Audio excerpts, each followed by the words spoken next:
রিজিকের তাড়নায় পরে মানুষগুলো এক জায়গা থেকে আরেক জায়গার মধ্যে যায়, এক জায়গা থেকে আরেক জায়গায় যায়। আল্লাহ বলেন, রে গোলাম, আমি রব তোর এমন মালিক, জমিনটার আমি আল্লাহ তোমার জন্য এমন মুলায়েম বানাইলাম। এই নরম জমিনের যেই কোনো প্রান্তে দিক দিগন্তে তুমি দূরে যাও, ফামশু ফি মানাকিবিহা, মানকিবুনের জমা হলো মানাকিব, একদিকে না বিভিন্ন দিকে দিকে বান্দা তুমি বিচরণ করতে পারো। তুমি যাও, ফজরের নামাজ শেষ হয়ে গেল, আল্লাহ কয় না তুই ঘরের মধ্যে মসজিদের মধ্যে পয়রা থাইকা ওখানে তুমি তাসবিহ জপতে থাকো যোহর পর্যন্ত। আল্লাহ এটা বলেন নাই, ফাইদা কুদিয়াতিস সালাতু ফান্তাশিরু ফিল আরদি ওয়াবতাগু মিন ফাদলিল্লাহ। চিল্লা পড়েন আল্লাহু আকবার। আল্লাহ পাক বলে, বান্দারে নামাজ তোমার সম্পন্ন যখন, ফজরের নামাজ শেষ করে তুমি বের হয়ে যাও, জীবিকা নির্বাহের জন্য তুমি জমিনের বিভিন্ন প্রান্তে যাও, ডানে যাও, বামে যাও, সামনে যাও, পেছনে যাও, সব জায়গায় যাও, যেতে পারো। আল্লাহ কয় না, ও বান্দা তুমি ফজরের নামাজ পড়ে এখানে তুমি বৈশা থাকো। আল্লাহ বলেন নাই, আল্লাহ বলছেন তুমি নামাজ শেষে বিভিন্ন জায়গায় তোমার জীবিকা নির্বাহের জন্য যাও। ফজর যখন শেষ হয়ে যাবে, এই রিকশা চালক তুমি রিকশা নিয়ে বের হয়ে পড়ো, এই সিএনজি ড্রাইভার তুমি সিএনজি নিয়ে বের হয়ে যাও, এই চাকরি করনেওয়ালা তুমি ফজরের নামাজের পরে তোমার চাকরিতে বের হয়ে যাও। আল্লাহ কয়, গোলামেরা আমি আল্লাহ তোমাদের জন্য দুনিয়ার সব দিক দিগন্তে তোর জন্য আমি আল্লাহ রিজিক রেখে দিলাম। তুই যেটাই মন চায় সেটাই যাও, ওখান থেকে রিজিকটারে বান্দা তুমি উঠে নাও, গ্রহণ করে নাও। তবে সাবধান, রিজিক অবলম্বন করতে যাইয়া জীবনেও কোনোদিন তুমি হারাম হয়েতে যাইবা না। কারণ হারাম হয়েতে গেলে ওই বডিতে হয়ে যাবে, রক্তগুলো হয়ে যাবে অবৈধ রক্ত, আর এই অবৈধ রক্তওয়ালা বডি জীবনেও কোনোদিন রবের জান্নাতে যাবে না। রিজিক হলো দুই প্রকার, এক নম্বরে হালাল, দুই নম্বরে হারাম। রিজিকের পেছনে তুমি দৌড়াইও, আল্লাহ বলছেন তুই ডানে যাও, বামে যাও, দুনিয়ার যে কোনো দিকে যাও, তবে হারাম না হালালের দিকে দৌড়াও। রিজিক দুই প্রকার, বান্দা তুমি হালাল হইতে চাইতে পারলে তোমার জন্যই ফায়দা। কারণ হালাল হালাল খাইয়া যদি বডিটারে হালাল বানাইয়া যদি রবের দরবারে একটু আল্লাহরে যদি ডাক দাও, আমার আল্লাহ আমার দোয়া তুমি কবুল করে নাও, আল্লাহকে হালাল খাইয়া ডাকতে দেরি হয়ে যাবে, আমার আল্লাহ তোমার ডাকে সাড়া দিতে দেরি করবে না।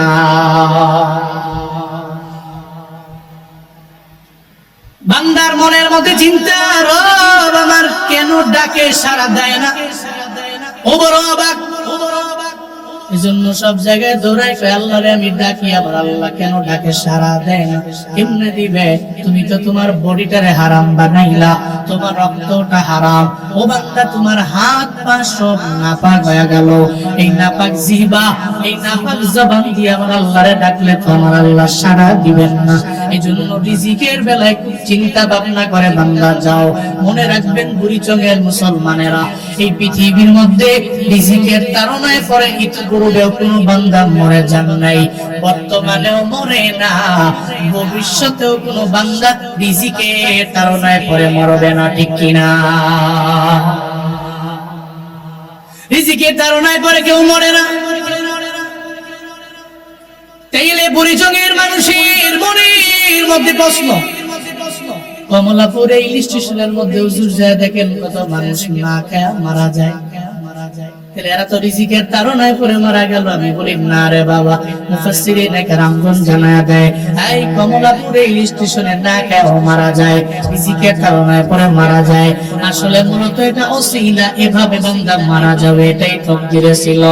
এই বাইক নিয়ে যুবকেরা দৌড়ায়া যায়, ও জানে আমি যেতে পারবো কক্সবাজারে, আমার কোনো চিন্তা নাই, টেনশন নাই। ও বাইকও চালায় আরাম মতো, ওর কথা হইলো আমার কন্ট্রোলিং ভালো আছে, আমি 130-এ উঠাইলো আমার কোনো সমস্যা নাই। কিন্তু এমন হয়ে গেল কেন, 14 গ্রামে যাওয়ার পরে হঠাৎ করে বাইকটা ট্রাকের সাথে সংঘর্ষ হইয়া ওই বান্দাও দুনিয়া থেকে বিদায় নিয়ে চলে গেল। বুড়িচঙ্গে ছড়ায় গেল, পশ্চিম সিংহের মাইকি মাইকি এলান হয়ে গেল, জুয়ান পোলাটা মারা গেছে। সবার মুখে মুখে কেমনে মারা গেল? বাইক অ্যাক্সিডেন্টে মারা গেল, এটা ওসিলা। ও বান্দা না খেয়ে মারা গেছে, এটা ওসিলা। কেমনে মারা গেল? না খেয়ে মারা গেল, বাইক অ্যাক্সিডেন্টে মারা গেল। এই বান্দা হসপিটালের বেডে মারা গেল, অসুস্থ অবস্থায় মারা গেল, অথবা ঘুমের ঘরে মারা গেল, অথবা আগুনে পড়ে নাই। ওই বান্দা কেন মারা গেল? ওসিলা। এই ওসিলা দিয়া তুমি নির্বাচন করতে পারো না ওই বান্দা কেন মারা গেল। ওই ওসিলা দিয়া বলতে পারো না যে এভাবেই সে মারা গেছে, এটাই তার তকদিরের লেখন, এটা মেনে নাও। এটা বলা যাবে না। এই বান্দা তো ওখানে না গেল, মূলত বিষয়টা এমন না, ওর মরণ ওই জায়গায় হবে, জন্য তো দৌড়ায় গেল। আল্লাহ কয় মরণ যেই জায়গায় হবে ওই জায়গা বান্দা অটোমেটিক দৌড়ায় যাবে। অলিকুল্লি উম্মাতিন আজাল ফাইদা জাআ আজালুহুম লা ইস্তাখিরুনা সাআ ওয়া লা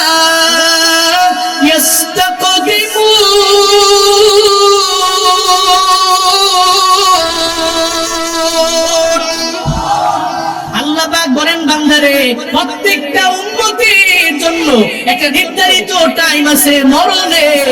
ওই সময়টা যখন বান্দার সামনে চলে আসবে, মালাকুল মউত বান্দার দুয়ারের সামনে হাজির হয়ে যাবে। আল্লাহ বলবে আর দেরি নাই।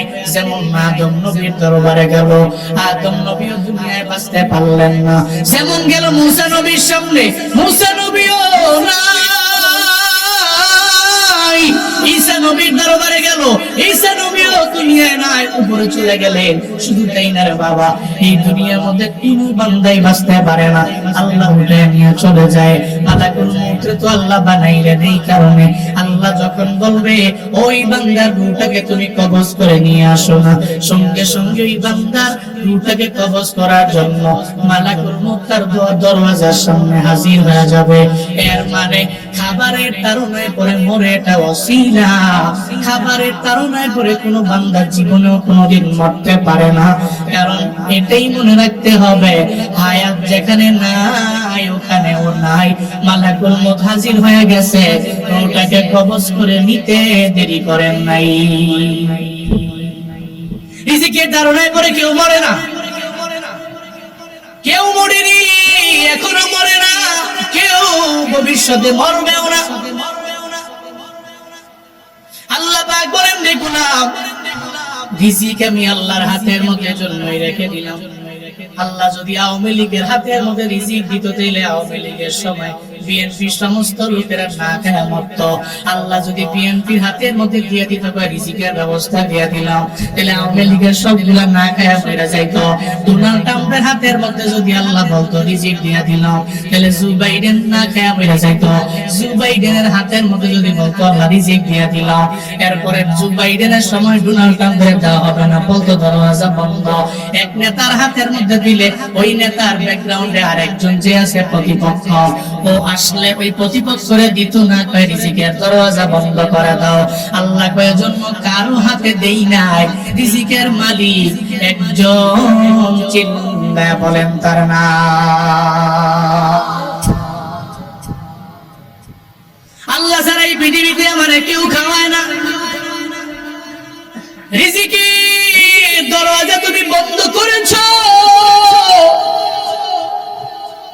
তুমি মনে করতে পারো তোমার দরওয়াজা বন্ধ, এই কারণে মনে হয় আমি না খেয়ে মরে যাব। জীবনেও না রে বাপ। আল্লাহ যারা খাওয়ায়, দুনিয়ার কোন বান্দা না খাওয়াইলেও কোনো টেনশন। আল্লাহ তো চোরেরও খাওয়ায়, আল্লাহ ডাকাতেরও খাওয়ায়, আল্লাহ বেঈমানেরও খাওয়ায়, আল্লাহ ইহুদিরে খাওয়ায়, খ্রিস্টানরে খাওয়ায়, বৌদ্ধরে খাওয়ায়। যেই বান্দা 5 ওয়াক্ত নামাজের 1 ওয়াক্ত পড়ে না, আল্লাহ তারেও খাওয়ায়। যেই বান্দা 5 ওয়াক্ত নামাজ পড়ে, আল্লাহ তারে খাওয়ায়।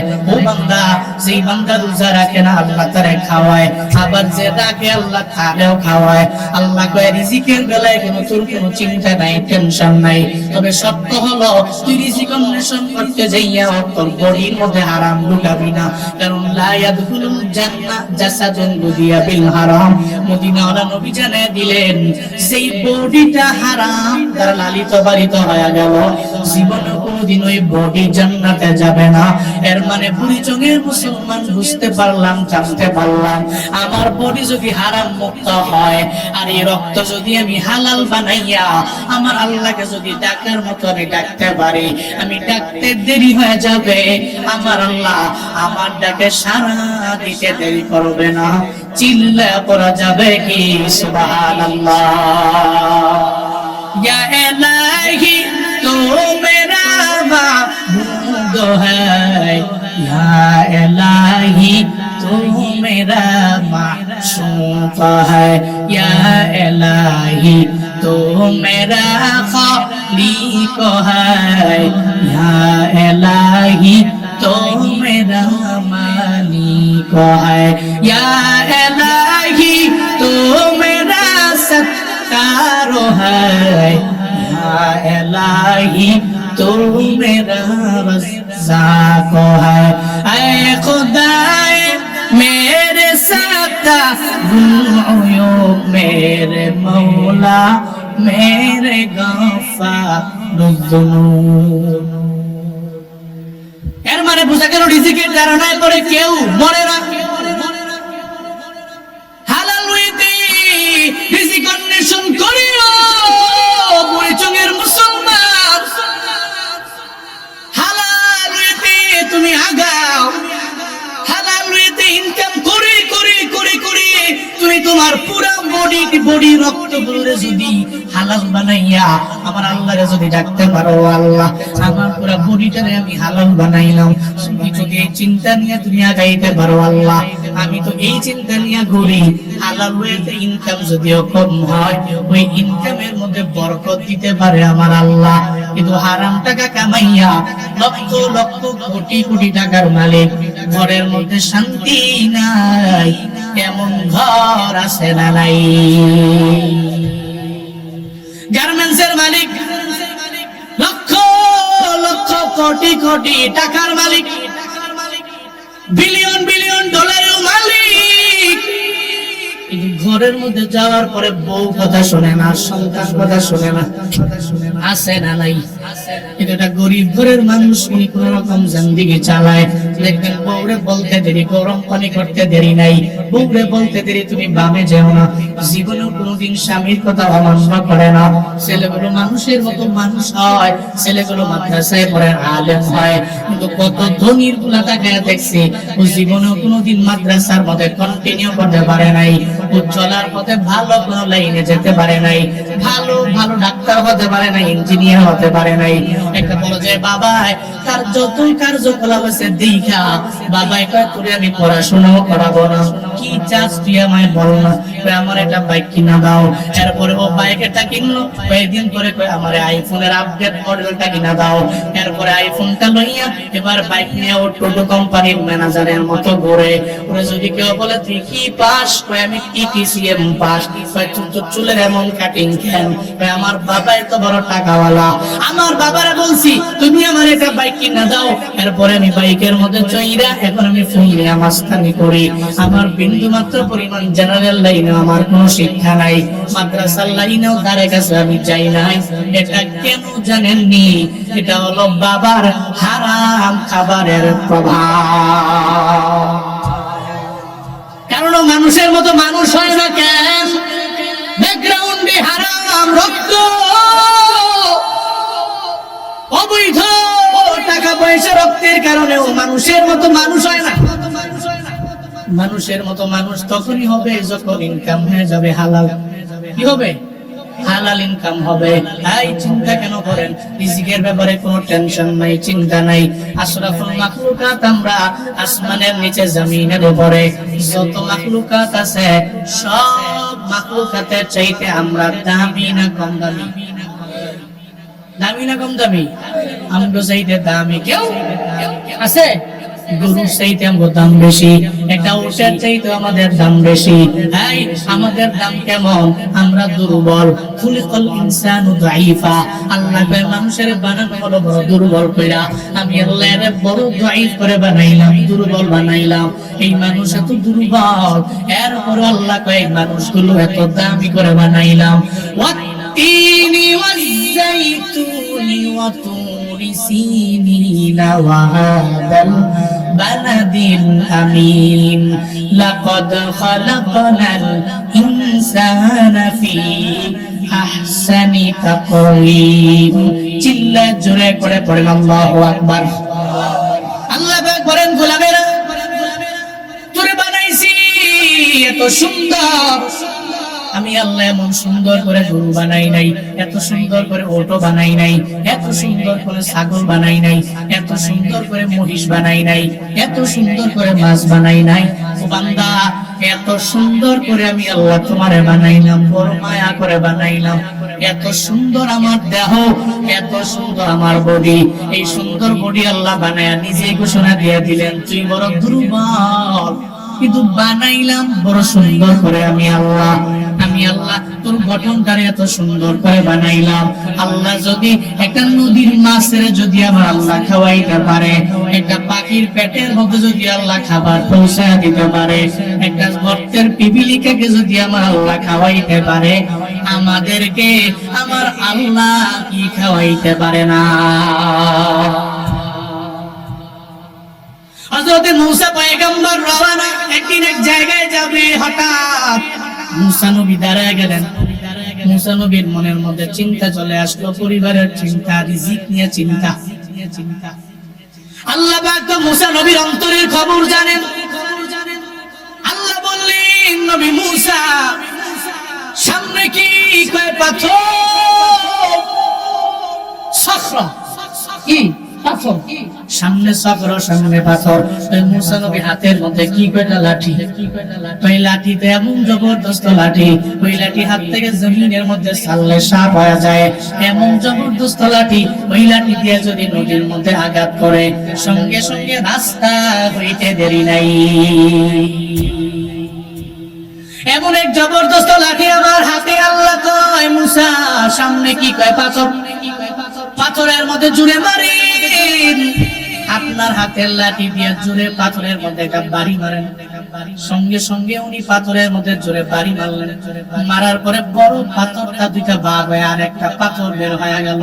এরপরে আল্লাহকে মূসা নবী হবে না, আবার ওই পাথরের মধ্যে জোরে একটা বাড়ি মারেন। আবার মারলো, ওই পাথরটা ফেটে আর একটা পাথর বের হয়ে গেল। দুইটা পাথর বের হইল। এবার আল্লাহ কয় হবে না, আবার ওই পাথরের মধ্যে আপনার লাঠি দিয়ে জোরে বাড়ি মারেন। আবার যখন আঘাত করলো, এরপরে আবার ফেটে আর একটা পাথর বের হয়ে গেল। হযরত মূসা নবী তাকায় দেখে ওই পাথরের মধ্যে ছোট্ট একটা জাররা পরিমাণ প্রাণী। ওই জাররা পরিমাণ প্রাণীটা ওই 3-4 পাথরের ভিতরে মুখের মধ্যে খাবার নিয়ে ও একদিক থেকে আরেক দিকে যায় আর আমার মাওলার গুণগান গায়। হযরত মূসা নবী বড় অবাক হয়ে গেলেন। হযরত মূসা নবী দেখে জাররা পরিমাণ প্রাণী ওখানে কেন? আল্লাহ মূসা নবীর চোখের মধ্যে এমন পাওয়ার দিয়ে দিলেন। আপনাদের মনের মধ্যে প্রশ্ন, হুজুর জাররা কি? জাররা কি জানেননি? একটা বালু কোণারে যদি আপনি 70টা ভাগ করেন, ওটার নাম জাররা। এই আমরা টিনের ঘরের মধ্যে দেখবেন সকালবেলা 7টা-8টা বাজে যখন সূর্য আসলো, সূর্য আলো দেওয়ার পরে এই টিনের উপরে চালের মধ্যে একটা জায়গায় ছিদ্র আছে। ওই ছিদ্র দিয়ে দেখবেন একটা আলোক রশ্মি আপনার রুমের মধ্যে আসে। ওই আলোক রশ্মির মধ্যে দেখবেন ছোট ছোট ছোট ছোট বালি কণাগুলো বিভিন্ন জায়গায় জায়গায় ঘুরে বেড়ায়। যখন সূর্য ডুবে গেল সন্ধ্যার পরে আপনি একটা মোবাইলের লাইট লাগাইলেন, জীবনে কোনোদিন আপনি আলো দেখবেন ওই বালি কণা দেখা যাবে না।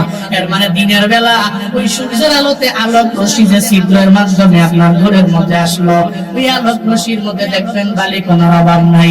ওই বালি কণাগুলো জীবনেও কোনোদিন আপনি খালি চোখে দেখতে পারবেন না। ওটাই হলো জাররা। একটা বালু কণারে 70টা ভাগ করার করে জাররা। হযরত মূসা নবী বলেন ওই পাথর আমি আঘাত করলাম, এরপরে আবার পাথর, আবার আঘাত করলাম, এরপরে আবার পাথর চলে আসলো, আমি আবার আঘাত করলাম, পাথর বের হয়ে গেল। আমি তাকে দেখি পাথরের ভিতরে একটা প্রাণী দেখা যায়, আর ওই প্রাণীটার মুখের মধ্যে আমি তাকে দেখলাম ওই প্রাণীটার মুখের মধ্যে আবারও খাবার নিয়ে এক জায়গা থেকে আরেক জায়গায় যায়, আর আমার মাওলার গুণগান গায়। মুসা নবী চিন্তা করলেন, আরে ছোট্ট প্রাণী জাররা পরিমাণ কুহেলে কেমন, উনি অবাক হয়ে গেলেন। আবার মুখের মধ্যে খাবার দেওয়া যায়, এরে এনেকে খাওয়া, সুবহানাল্লাহ পড়ে না, অবাক না? একটা পাথরে বাড়ি মারলেন, বের হলো আরেকটা পাথর, আবার মারলেন আরেকটা পাথর, আবার মারলেন আরেকটা পাথর। ওই পাথরের ভিতরে ছোট্ট প্রাণী আবার জাররা, এত ছোট প্রাণী ও তার মুখের মধ্যে খাবার নিয়ে একদিক সেদিক যায়, রবের গুণগান গায়। বাপ রে বাপ, আরে তুই এনে আসু কেমন, এনে থাইকা আবার তোর মুখের মধ্যে তোর রিজিকও দেখা যায়, সুবহানাল্লাহ পড়ে না। এই প্রাণী কি কয়? সুবহানা মাইয়ারানি। আল্লাহ পাক মুসা নবীর কান খুলে দিলেন। ওই প্রাণী বলতে লাগলে, যখন আমার আল্লাহর দরবারে বলে আল্লাহ গো সুবহানা মাইয়ারানি, ছোট্ট একটা প্রাণী সে বলতে লাগলো পুত পবিত্র যে রব আমার, একটা দুইটা পাথর নয়, চারটা পাথরের ভিতরে আমার রব আমারে দেখতে পায়। আমার রব এমন মালিক, একটা নয়, দুটো নয়, তিনটা নয়, চারটা পাথরের ভিতরে আমার আল্লাহ আমারে দেখতে পায়। এবার ওই প্রাণীটা আবারও বলে আমার রব আমার এমন আল্লাহ, শুধু আমারে দেখে এমন না, ওয়াসমাউ কালামি, আমার রব আমার কথাগুলো শুনতে পায়, আমি যা বলি আমার আল্লাহ শুনতে পায়। শুধু তাই না, ওয়ায়ারফু মাকানি, আমি যে জায়গার মধ্যে আছি ব্যাপারে আমার আল্লাহর জানা আছে, আমি স্থানের মধ্যে থাকি, এই মাকানের মধ্যে আমার বাসা, এখানে যে আমি আছি এটার সম্পর্কে আমার আল্লাহর জানা আছে। শুধু তাই না, ওয়ারযুকুনি, তিনি আল্লাহই তো আমারে খাওয়ায়, আমার আল্লাহই তো আমারে খাওয়ায়। এরপরে সে জানা দেয় ওয়াজকুরুনি, আমি আমার আল্লাহরে ডাকতে দেরি, আমার আল্লাহ আমার ডাকে সাড়া দিতে দেরি করে না। ওয়ালা ইয়ানসানি, আমার আল্লাহ আমারে ভুলে যায় না, আমি আল্লাহরে ডাকি আল্লাহ আমার ডাকে সাড়া দিয়ে দেয়। আমার রব আমার এমন মালিক, আমি দেখ সঙ্গে সঙ্গে ডাকতে দেরি, আল্লাহ ডাকে সাড়া দিতে দেরি করেন না। আমার রব আমার এমন আল্লাহ, এই রব আমারে পাথরের ভিতরেও দেখতে পাইল, আমার কথাগুলো আমার আল্লাহ শুনতে পাইল। শুধু তাই না মূসা, আমি এই জায়গায় থাকি, আমি বড় একা, এই জায়গার মধ্যে রিজিকের ব্যবস্থাও তো আমার আল্লাহ করে। শুধু তাই না মূসা, আল্লাহ আমারে স্মরণ করে মাঝে মাঝে, আমার আল্লাহ জীবনে কোনোদিন আমারে ভুলা যায় নাই। পশ্চিম সিংহের মুসলমানেরা, এই ভারেল্লা ইউনিয়নের মুসলমানেরা, এই বুড়িচকের মুসলমানেরা বলেন না, একটা ছোট্ট জাররা পরিমাণ প্রাণীরে যদি আমার আল্লাহ চারটা পাথরের মধ্যে খাওয়াইতে পারে, আমি বলে কি আমার আল্লাহ খাওয়াইতে পারে না? ওয়ামা মিন দাব্বাতিন ফিল আরদি ইল্লা আলাল্লাহি রিজকুহা ওয়া ইয়ালামু মুস্তাকাররাহা ওয়া মুস্তাওদাআহা কুল্লুম ফি কিতাবিম মুবিন।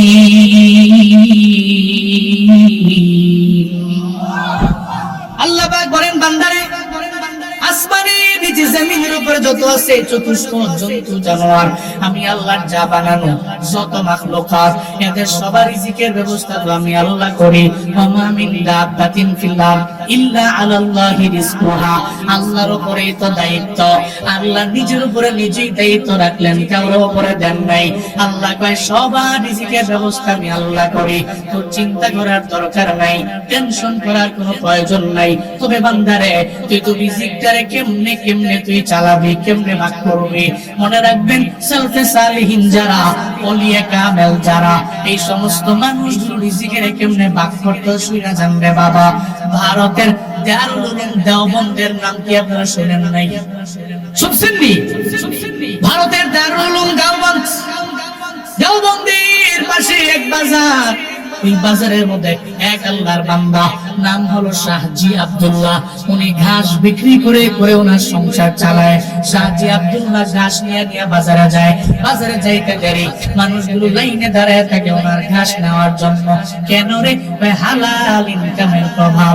হালাল ইনকাম এমন ভাবে করে, প্রতিদিন ঘাস বিক্রি করে 6 টাকা ধরে। কয় টাকা? 6 টাকা ধরে বিক্রি করে। যতই কাস্টমার বাড়ুক, জীবনে কোনোদিন দাম বাড়ায় দেয় না। আর আমগো বাজারের দোকানদারেরা একটু কাস্টমারের ভিড় যখন দেখতে পায়, এরপরে যেই টাকা দিয়ে ও কিনছে না কেন, হঠাৎ করে শুনতে পেল ঢাকার মধ্যে দাম বেড়ে গেছে, ও গ্রামের বাজারে থেকে কেউ কিনছে তো অল্প টাকা দিয়ে, ও কয় যদি অন্য জায়গায় এত লাভ করতে পারে আমি কেন করবো না। দেখবেন মাঝে মাঝে পেঁয়াজের বাজারে আগুন দেখা যায়, আগুন বাজারের মধ্যে আগুন দেখা যায়। এমন সিন্ডিকেট লাগাইয়া আমরা ব্যবসায়ীরা মানুষের গলার মধ্যে ফাড়া দিয়া এরপরে টাকা নেয়, আসে না না। শাহজি আব্দুল্লাহ কেমন? শাহজি আব্দুল্লাহ এত কাস্টমার, কিন্তু এরপরেও বিক্রি করে মাত্র 6 টাকা। ঘাস নিয়ে বিক্রি করে 6 টাকা। জীবনে কোনোদিন আমি দাম বাড়াইতে পারি না। আমার ক্রেতার অভাব নাই, লাইনে দাঁড়ায় যায় ক্রেতারা। এবার ঘাস বিক্রি করার জন্য একদিন বাজারে গেল, তার ঘাসও নিয়ে গেল। উনি 6 টাকা পায়, বাড়ির মধ্যে নিয়ে যায় ভাগ করে 3টা। জোরে বলেন কয়টা? এই মিয়া, আপনাদের জন্য মেসেজ। কেমনে চলবেন যে দুনিয়ার লাইফে? রিজিক কামায়া সব খেয়ে লাইবেন, না কিছু রাখবেন, নাকি সব দিয়ে লাইবেন? কি করবেন? দেখেন কি করে ওনারা। শাহজি আব্দুল্লাহ পায় মাত্র 6 টাকা, বাড়ির মধ্যে নিয়ে যায় ভাগ করে 3টা। একটা ভাগ পরিবারের মধ্যে ব্যয় করে দেয়, আর একটা ভাগ শাহজি আব্দুল্লাহ দান করে দেয়, আর একটা ভাগ উনি বাড়ির মধ্যে নেয়, সঞ্চয় করে রাখে। ফিউচারে কোনো বিপদের মধ্যে পড়লে টাকা লাগবে, এজন্য সঞ্চয় করে। ভাগ কিনতে করলো, আল্লাহর এই বান্দা তার সময় কাটাইতে লাগলো, দিনাতি ভাগ করতে লাগলো। আবার প্রতি বছরে একবার দারুল উলুম দেওবন্দের সমস্ত আসাতিজায়ে কেরামদের আইনাও একবার খাওয়ায়। সুবহানাল্লাহ পড়ে না? কামাই কয় টাকা? কয় টাকা? ভাগ করে কয় টাকা? কয়টা? 3টা। একটা ভাগ কি করে? পরিবারে দেয়, পরিবারের কাজে বাজার দেয়। এরপর আরেকটা ভাগ উনি দাবি করে, আরেকটা ভাগ সঞ্চয় করে। বুঝছেন? আপনি বেতন পান 15,000, আপনি 1 মাসে খাইয়া মোটামুটি সব সাবাল দিয়ে লাইছেন আপনি। এরপরের মাসে কি খাইতাম, কেমনে চলতাম? তখন বিপদে হয়ে আপনি যে এখন কি সুদে ঠেহানো চলতিব না, খাইতাম পারতেছি। আমরা কেডা কইছি আমি সব খাইয়া লাইতে? এই মিয়া কেমনে চলবে দেখেন। শাহজি আব্দুল্লাহ 6 টাকা পাইছে, ভাগ করছে 3টা। এক ভাগ পরিবারে, আরেক ভাগ দান করে দিছে, আরেক ভাগ সঞ্চয় করছে ফিউচারে চলার জন্য। আবার প্রতি বছরে বছরে একবার দাওয়াত দেয়, দেওবন্দের সমস্ত আসাতিজায়ে কেরামদের দাওয়াত দিয়া ওনার বাড়ি খাওয়ায়। আল্লামা ইয়াকুব নানুতুবি রাহমাতুল্লাহি আলাইহি উনি বলেন, পুরা বছরের মধ্যে দাওয়াত আর মানুষ আমাদের কম দেয় না, কিন্তু সবার বাড়িতে দাওয়াত খেতে মন চায় না।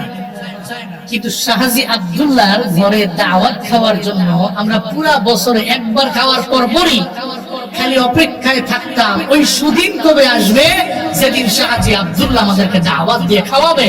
চিল্লা করবেন কি সুবহান করবেন। ইয়াকুব নানুতুবি রাহমাতুল্লাহি আলাইহি জানালেন,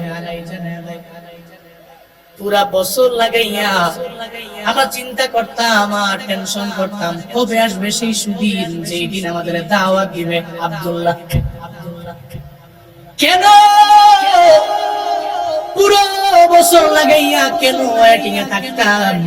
ইয়াকুব নানুতুবি রাহমাতুল্লাহি আলাইহি বলেন, ওনার বাড়ির মধ্যে দাওয়াত খাওয়ার জন্য যখন আমরা যাই, ওনার বাড়িতে দাওয়াত খাইয়া আমাদের বাড়ির মধ্যে আসার পরে টানা 40 দিন পর্যন্ত আমরা নামাজের মজা পাই, আমরা টানা 40 দিন রোজার মজা পাই, আমরা টানা 40 দিন আমলের মজা পাই। তাহাজ্জুদের মজা পাই, ইশরাকের মজা পাই, আওয়াবিনের মজা পাই। আমরা আমল করতে করতে করতে শুধু মন চায় টানা 40 দিন লাগাইয়া আমরা যতই চেষ্টা করি গুনাহের দিকে যাব যাই না। সগীরা গুনাহ আমাদের দ্বারা হয় না, কবিরা গুনাহ তো বলেও হয় না। এটা কেন হয় জানুনি? এটা হলো শাহজি আব্দুল্লাহর সব ইনকাম হলো হালাল, এক পয়সার ভিতরে কোনো হারাম নাই।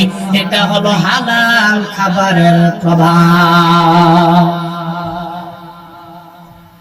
এবার ইয়াকুব তুমি বলেন,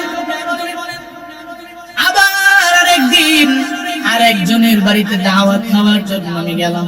ওখানে যাওয়ার পরে আমার যখন খাবার দেওয়া হলো, আমি খাইলাম না।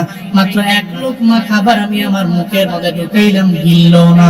যারা আমার আল্লাহ পাকের খাঁটি বান্দা, আল্লাহ চায় না এই বান্দা হারাম খাক, আল্লাহ চায় না বান্দা পেটের মধ্যে হারাম যাক। মনে রাখবেন, যে বান্দা ইচ্ছা করে চায় না আমি হারাম দিকে যাই, আল্লাহ তারে নেয় না। যেই বান্দা চায় না আমি বেনামাজি হই, আল্লাহ বানায় না। যেই বান্দা চায় না আমি সুদি লেনদেন করবো না, আল্লাহ তারে সুদের দ্বারে কাছেও নেয় না। যেই বান্দা বলে আল্লাহ আমারে ঘুষ খাওয়াইও না, আল্লাহ তারে ঘুষের দ্বারে কাছেও নেয় না। কিন্তু যেই বান্দা বলে আল্লাহ আমারে সুদি লেনদেন করে বড় লোক বানাও, আল্লাহ কয় যা যা তোরে দিয়ে দিলাম। যেমন কারুনের সম্পত্তি তো অভাব ছিল না, আল্লাহ কয় মুসা নবী দোয়া করতে দেরি হয়ে গেল, কারুনের সম্পত্তি আমি আল্লাহ দিতে দেরি করি নাই। কারণ আমার আল্লাহর হাতে হলো ভান্ডার, রিজিকের ভান্ডার। আমার রবের হাতে ভান্ডার, চাইতে দেরি হয়ে যাবে, আমার আল্লাহ দিতে দেরি করবে না। ও বান্দারা, এবার ইয়াকুব তুমি বলেন, আমি খাইতে গেলাম, হঠাৎ করে আমার কেমন জানি লাগলো, মনে হয় খাবারের মধ্যে হারাম লুকায় আছে।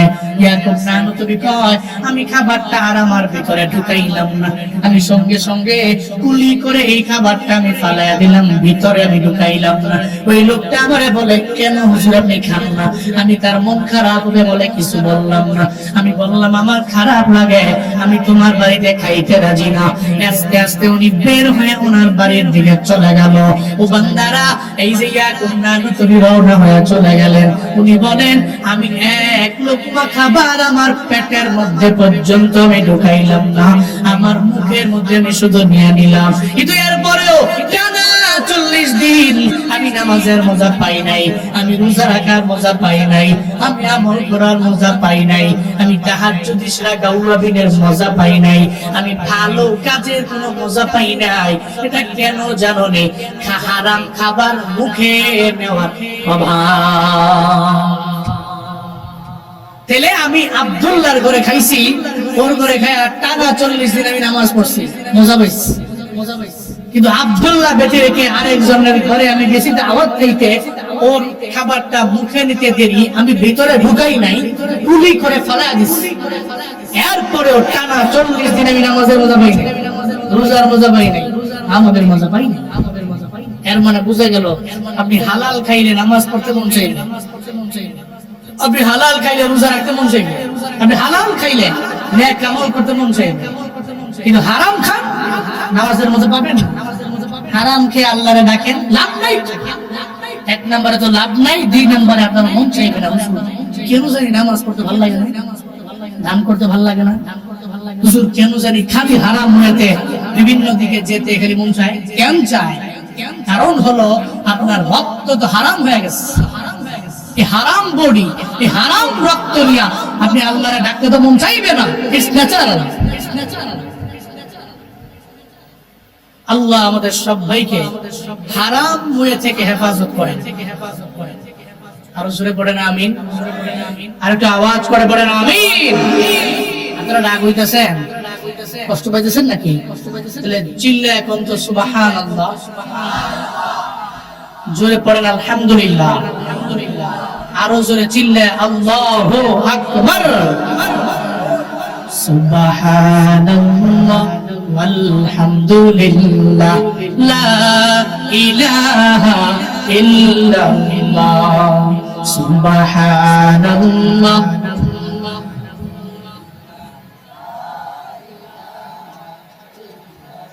সবাই সুবহানাল্লাহ walhamdulillah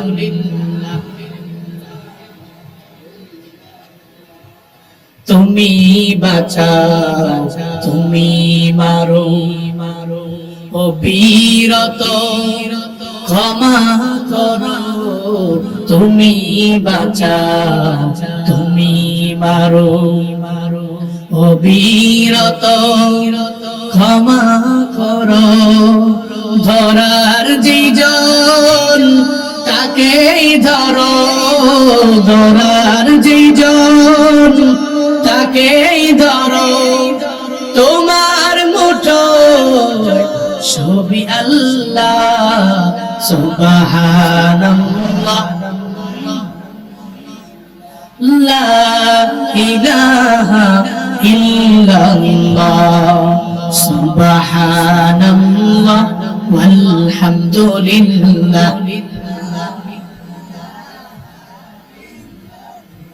তোমার জিকিরে পরে অবাধ্য হই কেমন করে, তোমার জিকিরে পরে অবাধ্য হই কেমন করে, খুঁজে না পাই কোনো ভাষা, খুঁজে না পাই কোনো ভাষা, শুকর গুজার তোমার আল্লাহ।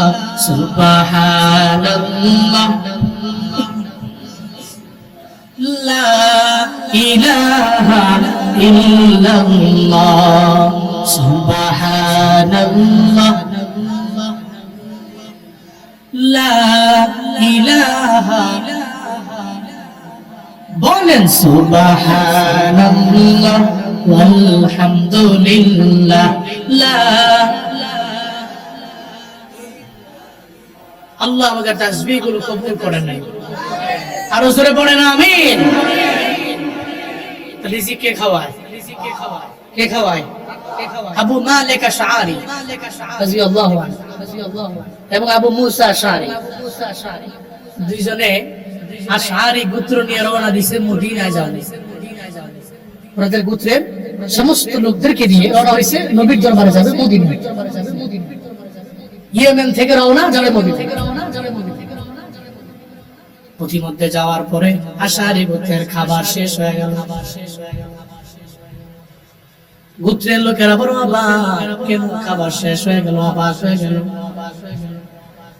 আশআরী গোত্রের লোকেরা দৌড়ে গেল দুইজন লিডারের দরবারে। একজনের নাম আবু মালিক আশআরী, আরেকজনের নাম হলো আবু মুসা আশআরী।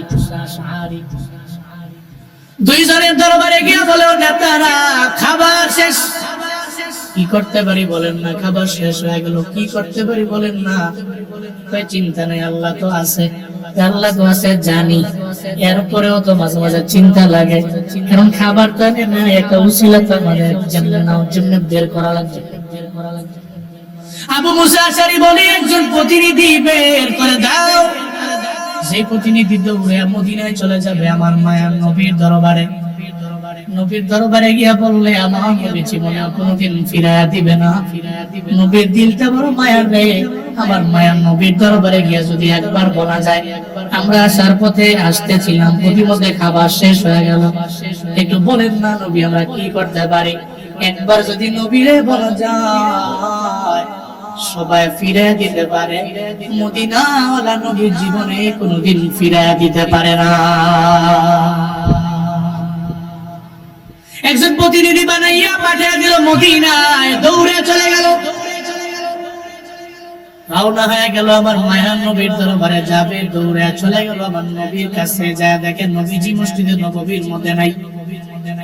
নবী হুজরা মুবারাকার মধ্যে মনে হয় নামাজ পড়ে নবী রবের দরবারে কান্নাকাটি করতেছে, মুনাজাত ধরে।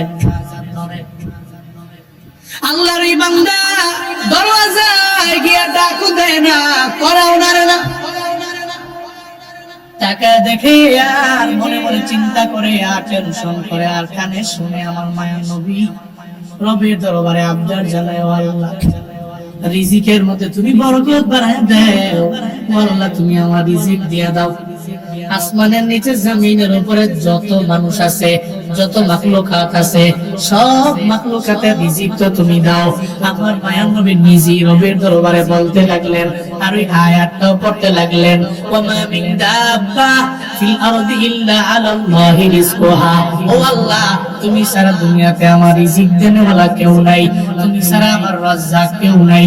নবী নিজে নিজে বলতে লাগলো।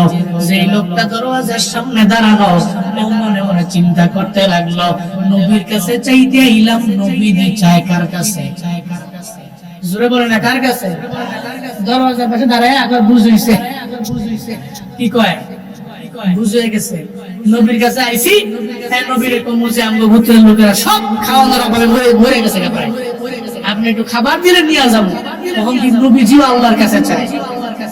নবী যেহেতু কইছে আল্লাহ সবার রিজিকের ব্যবস্থা করে, তাহলে আর দরওয়াজায় করা নাই, আর নবীর কাছে গিয়ে আর লাভ নাই, আমরা যাই, আমি যাই। তাওয়াক্কুল করছে কারো উপরে? বলে না কারো উপরে? উনি গেছে। এদিকে উনাকে দেখে তো ওনার আশারি গোত্রের সমস্ত লোকের অবাক হয়ে গেছে। আরে মনে হয় কি জানি খাবার লয়ে আইতাছে রে, নবী দিয়ে দিছে, নবীর কাছে বলছে, নবী ফিরে আসে নিয়ে আইতাছে। এরা সবাই ওয়েটিং এ আছে যে এটা প্রতিনিধি পাঠাইছি, অবশ্যই নবীর কাছে খাবার নিয়ে যাচ্ছে। হ্যাঁ, আসবে আশারি গোত্রের ওই জায়গায় ঢুকবে, তাঁবুতে ঢুকার আগেই একজন ব্যক্তি বল ভইরা খামচা ভর্তি রুটি আর গোশত লইয়া তাঁবুতে ঢুকছে। সুবহানাল্লাহ, জোরে পড়েন। এদিকে আল্লাহর বান্দা মনে মনে রবের দরবারে আবদার জানাইছেন, আল্লাহ গো, তুমি ফিরাইয়া দিও না। নবীজির কথা শুনি না, আমি নবীর দরবারে বলিও নাই, আমার এলাকার লোকেরা জানে, আমার গোত্রের লোকেরা জানে আমি নবীর কাছে বলছি। ও আল্লাহ, আমি বলি নাই কেন? বলি না, আমি জানি আমার রব জীবনে কোনোদিন ফিরাইয়া দেয় না। নবীজি তোমার দরবারে চাই, আমিও তোমার দরবারে চাই। আল্লাহ গো, আমারে ফিরাইয়া দিও না, আমারে ফিরাইয়া দিও না, আমারে লজ্জা দিও না, আমারে শরম দিও না, লজ্জা দিও না। এটা বইলা উনি যখন রবের দরবারে কান্নাকাটি করতে লাগলো, তারপর ভিতরে ঢুকতে দেরি আর একজন ব্যক্তি খামচা ভর্তি রুটি আর গোশত নিয়ে ঢুকিয়া গেল। এরা সব জানে আমার মদিনাওয়ালা নবী খাবার পাঠাইছে। এতে সবার মনের মধ্যে ধারণা আমাদের প্রতিনিধি গেছে, নবী লোকের মাধ্যমে খাবারও পাঠিয়ে দিয়েছে। আশারি গোত্রের লোকেরা এবার সবাই মন মতো খাইতে লাগলো, ইচ্ছা মতো রুটি খেতে লাগলো, ইচ্ছা মতো আবার এরা গোশত খেতে লাগলো, রুটি খেতে লাগলো। খাইতে খাইতে সবাই শেষ। একটা পর্যায়ে যখন দেখলো আরো অনেক রুটি বাকি আছে, আরো গোশত বাকি আছে, এবার সবাই চলে গেল আবু মালিক আশআরীর দরবারে যা বলে, ও নেতা সাহেব, মদিনাওয়ালা নবীজি খাবার পাঠাইলো, ওই খাবার তো বাকি রয়ে গেল, অবশিষ্ট রয়ে গেল। সিদ্ধান্ত নিয়ে নিলাম নবীর দরবারে নবীর খাবার পাঠায় দিব। আর একজন প্রতিনিধির মাধ্যমে খাবার গুলা দিয়া আবু মুসা আশআরী আর আবু মালিক আশআরী রওনা হয়ে গেলেন মদিনাওয়ালা নবীর দরবারে যায়। আর নবীর দরবারে গিয়া নবীর সামনে দাঁড়ায়, নবী গো, আপনার দরবারে একজন প্রতিনিধি গিয়েছিল, ওই প্রতিনিধি যাইয়া আপনার দরবারে আঙ্গ গোত্রের নাম বইলা যে খাবারের কথা আপনার কাছে আবদার জানাইছে, ওই খাবার আপনি মায়া করে পাঠায় দিচ্ছেন। এই খাবার অনেকগুলো অবশিষ্ট রয়ে গেল, বাকি রয়ে গেল। এই খাবার গুলা নিয়া এখন আপনার দরজায় হাজির হয়ে গেলাম। আসহাবে সুফফা যারা, আপনি এদেরকে এই খাবার গুলা বিলীন করে দিতে পারেন, বিতরণ করে দেন। আমার মায়ার নবী বলে, ও আবু মুসা, তোমার প্রতিনিধি আমার দরবারে আসেও নাই, আমার দরবারে কিচ্ছু বলেন নাই, আমার দরবারে রিজিকের ব্যাপারে কোনো আবদারও জানান নাই। তুমি কি বলতা বল কথা আমার দরবারে বলো। প্রতিনিধির ধমক দেয়, তাই প্রতিনিধি, তুমি নাকি নবীর দরবার থেকে এই খাবার আনছো। কই, আমি তো একবারও বলি নাই। আমরা সবাই জানি তোমাকে নবীর দরবারে পাঠাইলাম, নবী সব খাবার গুলো দিয়া যুবকেরা দিয়া পাঠাইয়া দিল। এখন তুমি বলো তুমি খাবার আনো নাই, তাহলে খাবার কোত্থেকে আনবা? মদিনাওয়ালা নবী কয়, ও আবু মুসা, এদের বিন্দু মাত্র পরিমাণ তুমি একটা ধমক দিও না, এর ধমক দিও না। হয়তো সে আসছে রে, কিন্তু রবের উপরে তাওয়াক্কুল কইরা আবার সে আগের জায়গায় চইলা গেছে, এর ধমক দিও না। মূলত আমি নবী পাঠাই নাই। এই লোকটা যে আল্লাহর উপরে তাওয়াক্কুল করে রওনা হয়ে গেল। আমার মাওলা তো এমন রব, একটা চড়ুই পাখির দিকে তাকায় দেখো না, ওই চড়ুই পাখি ঘর থেকে বের হয়ে গেল, সে তার খাঁচা থেকে বের হয়ে রওনা হয়ে গেল, পেটের মধ্যে খাবারও নাই, রওনা হয়ে গেল, দৌড়াইলো, ছানাগুলোরে রাইখা সব জায়গায় ঘুরে ঘুরে ঘুরে ঘুরে আবার সন্ধ্যা বেলাতে সে যে আবার ঘরের মধ্যে ঢুকলো, তার খাঁচার মধ্যে ঢুকলো, তার বানানো বাসার মধ্যে ঢুকলো, ওখানে তার ছানাগুলোর জন্য খাবার নিয়ে আসলো, তার পেটের মধ্যে কোনো খাবার ছিল না। আমার আল্লাহ পাক রব্বুল আলামিন তার খাবারের ব্যবস্থা, রিজিকের ব্যবস্থা আমার আল্লাহ করলেন, আবার তার ছানাদের জন্য খাবারের ব্যবস্থা আমার আল্লাহ করলো। আল্লাহ কয়, আবু মুসা, আমার যে মালিক একটা চড়ুই পাখিরে যদি আমার মালিক খাওয়াইতে পারে, তাহলে আমার আল্লাহ আপনাদের কেন খাওয়াইতে পারবে না? আল্লাহ কেন আপনাদের রিজিকের ব্যবস্থা করতে পারবে না?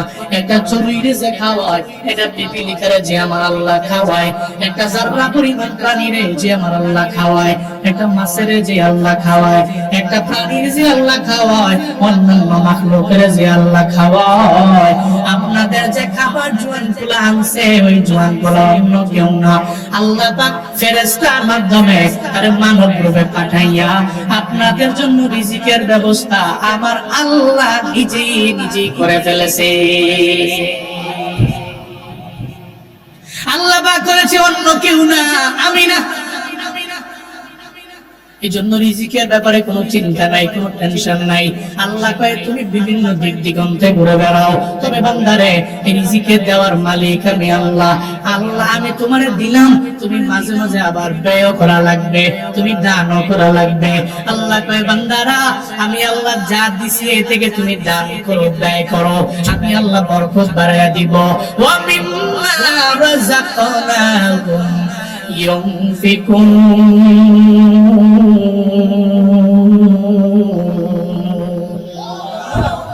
আল্লাহ কয়, তুমি দিছি, তুই আমার রিজিক থেকে ব্যয় করিস। যেমন কারণ ও তো ব্যয় করে নাই, ও ছিল এমন বখিল আর কিপটা, ছিল অনেক গরিব। কি ছিল? আরে কি ছিল? ধনী।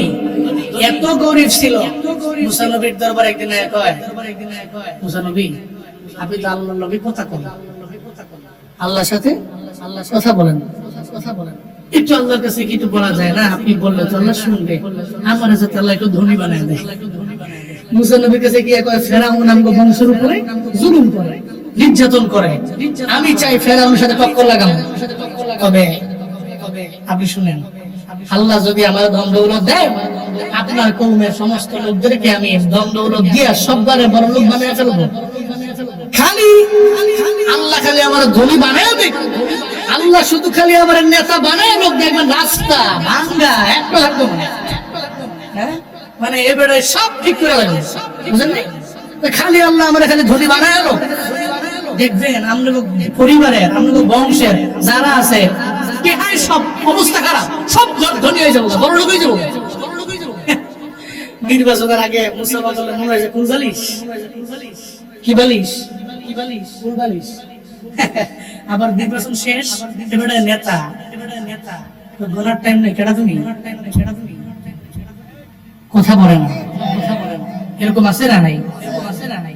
তো কারণ বুঝতেছে, আপনি খেলে দোয়া করেন, আল্লাহর দরবারে দোয়া করে দেন, আমি জীবনেও কোনোদিন আমি অকৃতজ্ঞ হব না গো মুসা। নবীর দরবারে একটু বলেন, মুসা নবীর রবের দরবারে বইলা দিলেন, আল্লাহ গো, কারণ ধনী হইবার চাই, ও আল্লাহ কারণ রে তুমি ধনী বানায় দাও। মুসা নবী আল্লাহর কাছে আবদার জানাইলো, আল্লাহ কয়, মুসা তোমার দোয়া আমি আল্লাহ কবুল করে নিলাম, কারণ রে আমি আল্লাহ ধনী বানায় দিলাম। আমার মাওলার এমন ধনবান্দা, ওখান থেকে অল্প একটু যদি দিয়া দেয়, বান্দা পৃথিবীর সবচেয়ে বড় ধনী হয়ে যাবে। কারণ রে আল্লাহ দিয়া দিলেন, এমন ধন সম্পদের মালিক। আই বিল গেটসের কি পরিমাণ সম্পত্তি, এর চাইতে আরো বহু গুণে। আই তো ডোনাল্ড ট্রাম্প আর জো বাইডেনের যে সম্পত্তি, এদের চাইতেও বেশি। ইলন মাস্কের কি সম্পত্তি, এর চাইতেও আরো বহু গুণে বেশি। এই যে সম্পত্তি আল্লাহ পাক কারুনে দিয়া দিল, এবার ধনী হওয়ার পরে আর মুসা নবীর বিন্দু মাত্র পরিমাণ চিনেও না, মুসা নবীর কথা শোনে না।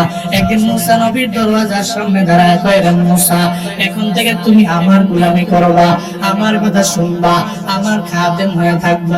মুসা নবী কয়, কস কি? তুই তো ছিলি গরিব, আমি আল্লাহর কাছে দোয়া করে দিলাম, যে দোয়ার বদৌলতে আজকে ধনী হয়ে গেলা।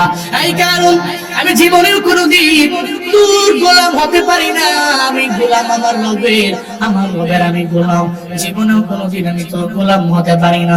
এটা যখন বললো, এবার কারণ কয়, এই তুমি কি বেশি মনে করছো নাকি? তুমি মনে করছো আমি ফেরাউন? আমি তো ফেরাউন না, ফেরাউনের মতো আমারে মনে কইল না। এখন আমি ফেরাউনের চাইতে আরো বড় বেড়া, আমার টাকা পয়সার অভাব নাই। এমন ধনী ছিল কারণ জানেননি? হাদিসের মধ্যে স্পষ্ট এসেছে, একটা গুদাম কি পরিমাণে বড়, ওই গুদামের প্রধান ফটক থাকে একটা, দরজা থাকে একটা, তালাও থাকে একটা, চাবি থাকে একটা। ওই কারণের এত এত গুদাম, যে গুদামের মধ্যে স্বর্ণের অভাব নাই, রৌপ্যের অভাব নাই, সব হীরামণি মুক্তা দিয়ে ভরা। ওই সব গুদামের চাবিগুলা, এই চাবিগুলা বহন করতো 40টা ওটে, 40টা ওটে খালি চাবিগুলা বহন করত। ও বান্দা, এত পরিমাণে টাকাওয়ালা, এত পরিমাণ স্বর্ণের মালিক, এত পরিমাণে রৌপ্যের মালিক, এত অ্যামাউন্টের মালিক হইয়া এবার কারণ মুসা নবীরে ভইলা গেল। মুসা নবীরে বিন্দু মাত্র পরিমাণ পাত্তাও দেয় না, কারণ মুসা তো স্বাভাবিক একটা নবী, কিন্তু আমি হলাম বড় ধনী। মুসা নবী জানায় দেয়, রে কারণ আমার আল্লাহরে তুমি ভুল না, আমার আল্লাহরে যদি ভুলে যাও তাহলে আমার আল্লাহ তোমার থেকে ভুলে নিয়ে যাবে। ও কারণ তুমি ছিলে বড় গরিব, বড় অসহায়, আল্লাহ পাক তোমার মায়া কইরা তোমার ধনী বানায় দিছে আমার যে আল্লাহ, তোমার উপরে দয়া করছে আমার যে আল্লাহ, তোমার সাথে সৎ ব্যবহার করছে আমার যে আল্লাহ। তুমিও মানুষের সাথে ভালো আচরণ করো, নিজের জালেম বানাও না, নিজের অত্যাচারী বানাও না। মুসা নবী যতই কয় কারণ তো মানতে চায় না, কারণ গরিব মানুষে বইলা বুঝানো যায়, কারণ তাদের টাকা নাই, বাড়ির পাওয়ার নাই, নেতার পাওয়ার নাই। ধনীরে বুঝানো যায় না, কারণ ওর টাকার পাওয়ার আছে, ওর নেতার পাওয়ার আছে, ওর বাড়ির পাওয়ার আছে, ওর গাড়ির পাওয়ার আছে, ওর কোটের পাওয়ার আছে। ওর জীবনে কোনদিন আপনি বুঝাইতে পারবেন না। ও বলবে, তুই যা বলছো তোর মুখের মধ্যে থাক, আমার টাকার পাওয়ার তুই জানোস নি। মুসা নবী কারুনকে বলে, ও কারুন, আমি তোর জন্য রবের দরবারে দোয়া করেছি, কিন্তু কেন তুই এমন হয়ে গেলি? মানুষের সাথে জুলমের মাত্রা বাড়ায়া দিচ্ছ, না না, এটা করা যাবে না। একদিন কারুন মনে মনে চিন্তা করে, এই মুসা নবীর সবার সামনে একটু অসম্মান করা লাগবে। সিন্নিতে লোকার দ্বারা মোল্লাই যখন চিনল না, যখন একটা পর্যায়ে বাড়াবাড়ি করতে লাগলো, এবার মুসা নবীর প্রতিও সে ক্ষিপ্ত হয়ে গেল। এদিকে মুসা নবীর অসম্মান করার জন্য এবার কারুন ভাড়া করলো এক নারী, যেই নারী অপকর্মে লিপ্ত নারী, ওই নারীরে ভাড়া করলো, নারীরে বইলা দিল, এমন একটা সালিশের মধ্যে আমিও থাকবো, মুসা নবীও থাকবে, ওই জায়গার মধ্যে তুমি যাবা, আবার ওই তুমি যে অপকর্ম করছো মুসা নবীর সাথে, এই কথা তুমি ওই সালিশের মধ্যে বইলা দিবা, এলাকার মধ্যে ছড়াইয়া যাবে মুসা নবী খারাপ মহিলার সাথে জেনার কাজের মধ্যে লিপ্ত হয়ে গেছে। আসলে সত্য না মিথ্যা? কথা কোন সত্য না মিথ্যা?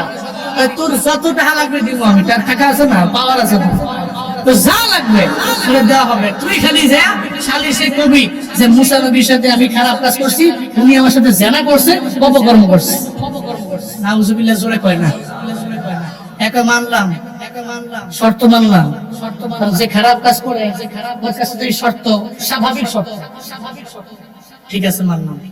একদিন মুসা নবী ওই যে মহিলার অপকর্ম, এক মহিলা অপকর্ম করেছে, মহিলার বিচার করবে, উনি সালিশের মধ্যে বসছে। কারণ গিয়া মুসা নবীর সামনে বসছে, মুসা নবীর সামনে বসে কারণ মুসা নবীরে কয়, আচ্ছা এখন বিচার যা করবেন, কিসের বিচার? অপকর্মের বিচার, জেনার বিচার। শাস্তি কি বলেন তো? আজকে নরম হয়ে কথা বলতেছে, নরম হয়ে শাস্তি কি বলেন তো? শাস্তি হইলো, ও যদি বিবাহিত হয় তাহলে অর্ধেক তারে মাটির নিচে, অর্ধেক শরীরটা মাটির নিচে গাড়ো, এরপরে তারে 100 বেত্রাঘাত কইরা তার গোড়া মাইরা দুনিয়া থেকে বিদায় করে দাও, বিবাহিত হইল। ঠিক আছে, আপনার বিচার বুঝলাম, বিচার করে কোনো বুঝলাম। এখন যদি এই অপকর্মটা আপনি করে থাকেন, মুসানবী জিব্বায় কামড় দিয়ে কয় কি, আমার জিন্দেগিটা আমি জানা করি নাই, বিচার করি নাই, অপকর্ম করি নাই, কয় কি? কারণ কয় একটু বড় টের পাইবেন, আগে কম।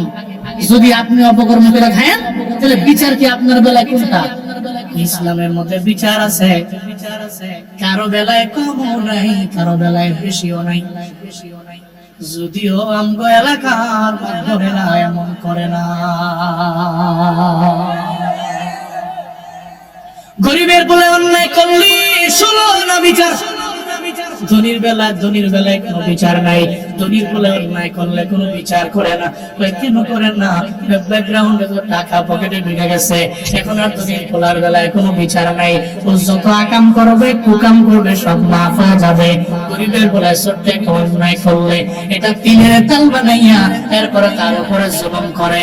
এই মাতবরেরা, আল্লাহ পাক রব্বুল আলামিন জানিয়ে দিয়েছে, ওয়াইদা হাকামতুম বাইনান নাস আন তাহকুমু বিল আদল। তোমরা মানুষের মাঝে যখন তোমরা বিচার কার্য ফয়সালা করো, তোমরা কারো বেলায় বেশি করো না, কারো বেলায় কম করো না, আদালত কায়েম করে নাও, ইনসাফ কায়েম করে নাও। চিল্লা বলেন ঘোষণা কার? ইসলামের মধ্যে এমন নাই আমার বেলায় বিচার নাই, আমার উম্মতের বেলায় বিচার আছে। আমার বেলায় যেই বিচার, উম্মতের বেলায় সেই বিচার। আমার উম্মতের বেলায় যে বিচার, আমার বেলায় একই বিচার হবে। কারণ পাইলে আপনারা যদি অপকর্ম করেন, আপনারাও মাটির মাঝে অর্ধেক আপনারে গারব, এরপরে আপনাকে পুরা মাইরা আবার দুনিয়া থেকে বিদায় করে দেওয়া হবে। যখন এই কথা বলে, এবার মুসা নবী কয় ঠিক আছে, কারণ দাঁড়াও আগের বিচার শেষ করে নেই। এবার কারণ তো মনে মনে কয় এখনো তো মুসা নবী মুসলমান হয়ে যাবে, আর ওনাকে মাইরা দুনিয়া থেকে বিদায় করে ফেলবো, এখনই বিচার কার্য ফয়সালা হয়ে যাবে। কারণ জানে না কুদরত তো আমার আল্লাহর, কারিশমা তো আমার আল্লাহ, আল্লাহ চাইলে সব আমার আল্লাহ ঘুরে দিতে পারে। আমার আল্লাহর চিন্তা চেতনার সাথে পৃথিবীর কোনো বান্দা চিন্তা করে পারবে না, চক্রান্ত করে পারবে না রে বাবা। আমার আল্লাহ পাক রব্বুল আলামিন ওদিক দিয়ে আল্লাহ নিজে চিন্তা করে, এদিকে চক্রান্ত করে। কারণ মুসা নবীরে মেরে ফেলবে, জীবনেও যেটা সম্ভব হবে না। এবার মুসা নবী কয়, এই মহিলা তুমি বলো না অপকর্ম তুমি কার সঙ্গে করলা?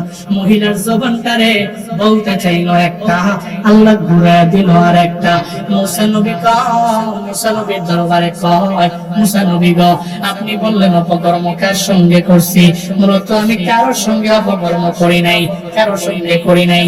আমার কারণে না এই জায়গার মধ্যে সালিশে আমারে দাঁড় করে দিছে, কারণ আমারে কইছে এটা বলার জন্য যে মুসা নবী তোমার সাথে অপকর্ম করেছে, এটা সালিশের মধ্যে তুমি বইলা দিবা।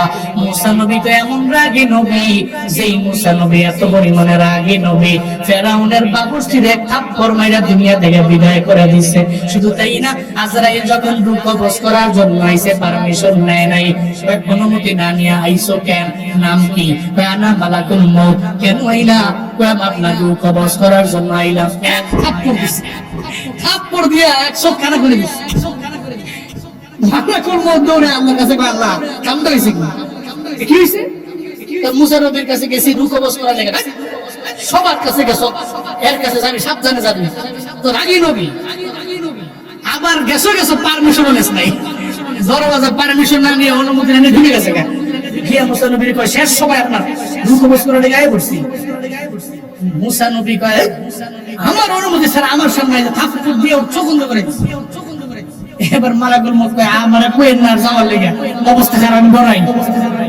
মালাকুল মউত আল্লাহ কয় ঠিক আছে দাঁড়া, মুসা নবীর ব্যাপারটা আমি বুঝাবো, সুবহানাল্লাহ পড়বেন না। আল্লাহ কয় নবী মুসা করছেন কি? কি করছি? তুমি তো পারমিশন নেয় নাই, এই কারণে চল লাগায় দিস। আচ্ছা এখন আপনার রূপ আমি কবজ করবো, আমার কাছে তো আশা লাগবে। সুবহানাল্লাহ পড়ে না, আশা তো লাগবে। মুসা নবী বলল, মুসা নবী আল্লাহ বলেন আচ্ছা ঠিক আছে, চট্টর দিছেন যেই করছেন, আমার কাছে তো আশা লাগবে, আসবেন না? কয় আসবো। তাইলে কিছু হায়াত বাড়ায় দেই, আপনার সামনে একটা গরু আছে, ওই গরুর উপরে আপনি আপনার হাতটা রাখেন, আপনার হাতটা গরুর চামড়ার উপর একটা জায়গায় রাখেন, এই আপনার হাতের নিচে গরুর যতগুলা পশম থাকবে ওই পশম পরিমাণ যতগুলা গন্ধে যত বছর হবে এত বছর আপনার হায়াত আমি বাড়াইয়া দিব। মুসা নবী এর পরে জানাইয়া দিলেন আল্লাহ, এরপরে আমার কি হবে? আল্লাহ কয় নবী মুসা, এরপরেও মালাকুল মউত আপনার দরওয়াজার সামনে হাজির হয়ে যাবে। মুসা নবী কয় আল্লাহ গো, আমি হায়াত পাইলাম 2000 বছর, আমি হায়াত যদি পাই 4000 বছর 6000 বছর আমি হায়াত পাইলাম, এরপরেও তো মালাকুল মউত আমার দরওয়াজার সামনে হাজির হয়ে যাবে। আল্লাহ গো, এরপরেও তো আমার মরণ হবে, মালাকুল মউত আমার দুয়ারের সামনে হাজির হয়ে যাবে। যেহেতু দুনিয়ায় থাকতে পারবো না, এখনই মালাকুল মউতরে পাঠায়া দাও, আমার রূহটা যাতে করে এখনই কবজ করে নিয়ে যায়। চিল্লায়া পড়া যাবে কি মারহাবা। সেই মুসা নবী রাগ কম না বেশি? কথা কয় না কেন? রাগ বেশি। মুসা নবী কয় কারণ এই বুঝি কাহিনী, তুমি বুঝি এই চক্রান্ত আমার সামনে আই নাই, একবারে মূর্তিকে দাঁড় করে রাখছো, এখন ভেজে উল্টা করলো, কামড়ে ফেললো। এর মানে তুমি আমার অর্ধেক মাটির নিচে নিয়ে আমার বড়ি অর্ধেক ঢুকে আমার মারতে চেয়েছিলাম। এই কারণ মুসলমান আগান্বিত হয়ে গেলেন, এত অগ্নিশর্মা হয়ে সঙ্গে সঙ্গে উনি আল্লাহর কাছে বদদুয়া করলেন। কি দোয়া করলেন? এই কারণ সম্পত্তির মালিক হয়েছে কার দোয়ায়? কার দোয়ায়? বদদুয়া এখন কে করতেছে? নবী যদি আল্লাহর কাছে বদদুয়া করে আল্লাহ কবুল করবে না? মুসা নবী জানাইয়া দিল আল্লাহ আমি বদদুয়া করে দিলাম, বদদুয়া করে দিলাম কারণের সমস্ত সম্পত্তি সহ কারণের তুমি মাটির নিচে ডাবায়া দাও। আল্লাহ কয় নবী মুসা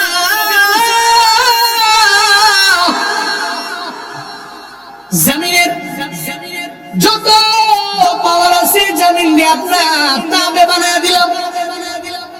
এখন জমিন আপনার কথা শুনবে, আমি আল্লাহ আপনার তাবে জমিনে বানায় দিলাম। আপনি জমিনে যদি বলেন এখানে যাও ওখানে যাবে, জমিনে যদি বলেন ওখানে যাও ওখানে যাবে। জমিনের তাবে আপনার বানায় দিলাম, তাবে বানায় দিলাম, আপনার অনুসরণ করবে, আপনি যা আদেশ করবেন তা সে মাইনা নিবে। হযরত মুসা নবীরে পারমিশন দিয়ে দিলেন, অনুমতি দিয়ে দিলেন। এবার যখন জমিনটাকে আদেশ করতে লাগলো, মুসা নবী কয় এই জমিন এবার কারণের গাও, মাটির নিচে ডাবায়া দাও। অটোমেটিক মুসা নবীর সামনে কারণ ডেবে গেল। প্রথমত ডেবে গেল উনি টাকনু বরাবর, টাকনু থেকে একটু উপর পর্যন্ত ডেবে গেল। ওই জায়গায় যাওয়ার পরে আবার কারণ কয় এই মুসা তুই বুঝি আমার মাটির নিচে ডাবায়া ফেলার জন্য রবের কাছে বললা, তোর আল্লাহর দরবারে বললা। মুসা নবীরে বলতে লাগলো কারণে আমার সাথে এমন মজা করে লাভ নাই, তুই আমার চিনো না, আমারে ফেরাউন মনে করলা, এই জাদু জাদু কইরা আমারে মাটির নিচে গাড়তে পারবা না, ডাবাইতে আমারে পারবা না। যতই জাদু করো, যতই নিজের গণম বানাও, যতই যাই করো আমারে মারতে পারবা না।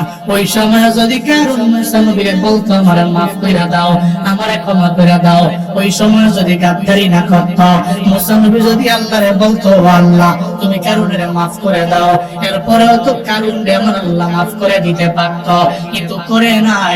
সঙ্গে সঙ্গে জানায় দেয় মুসা রে আমার সাথে জাদু কইরা আমারে তুমি ডাবাইতে পারবা না।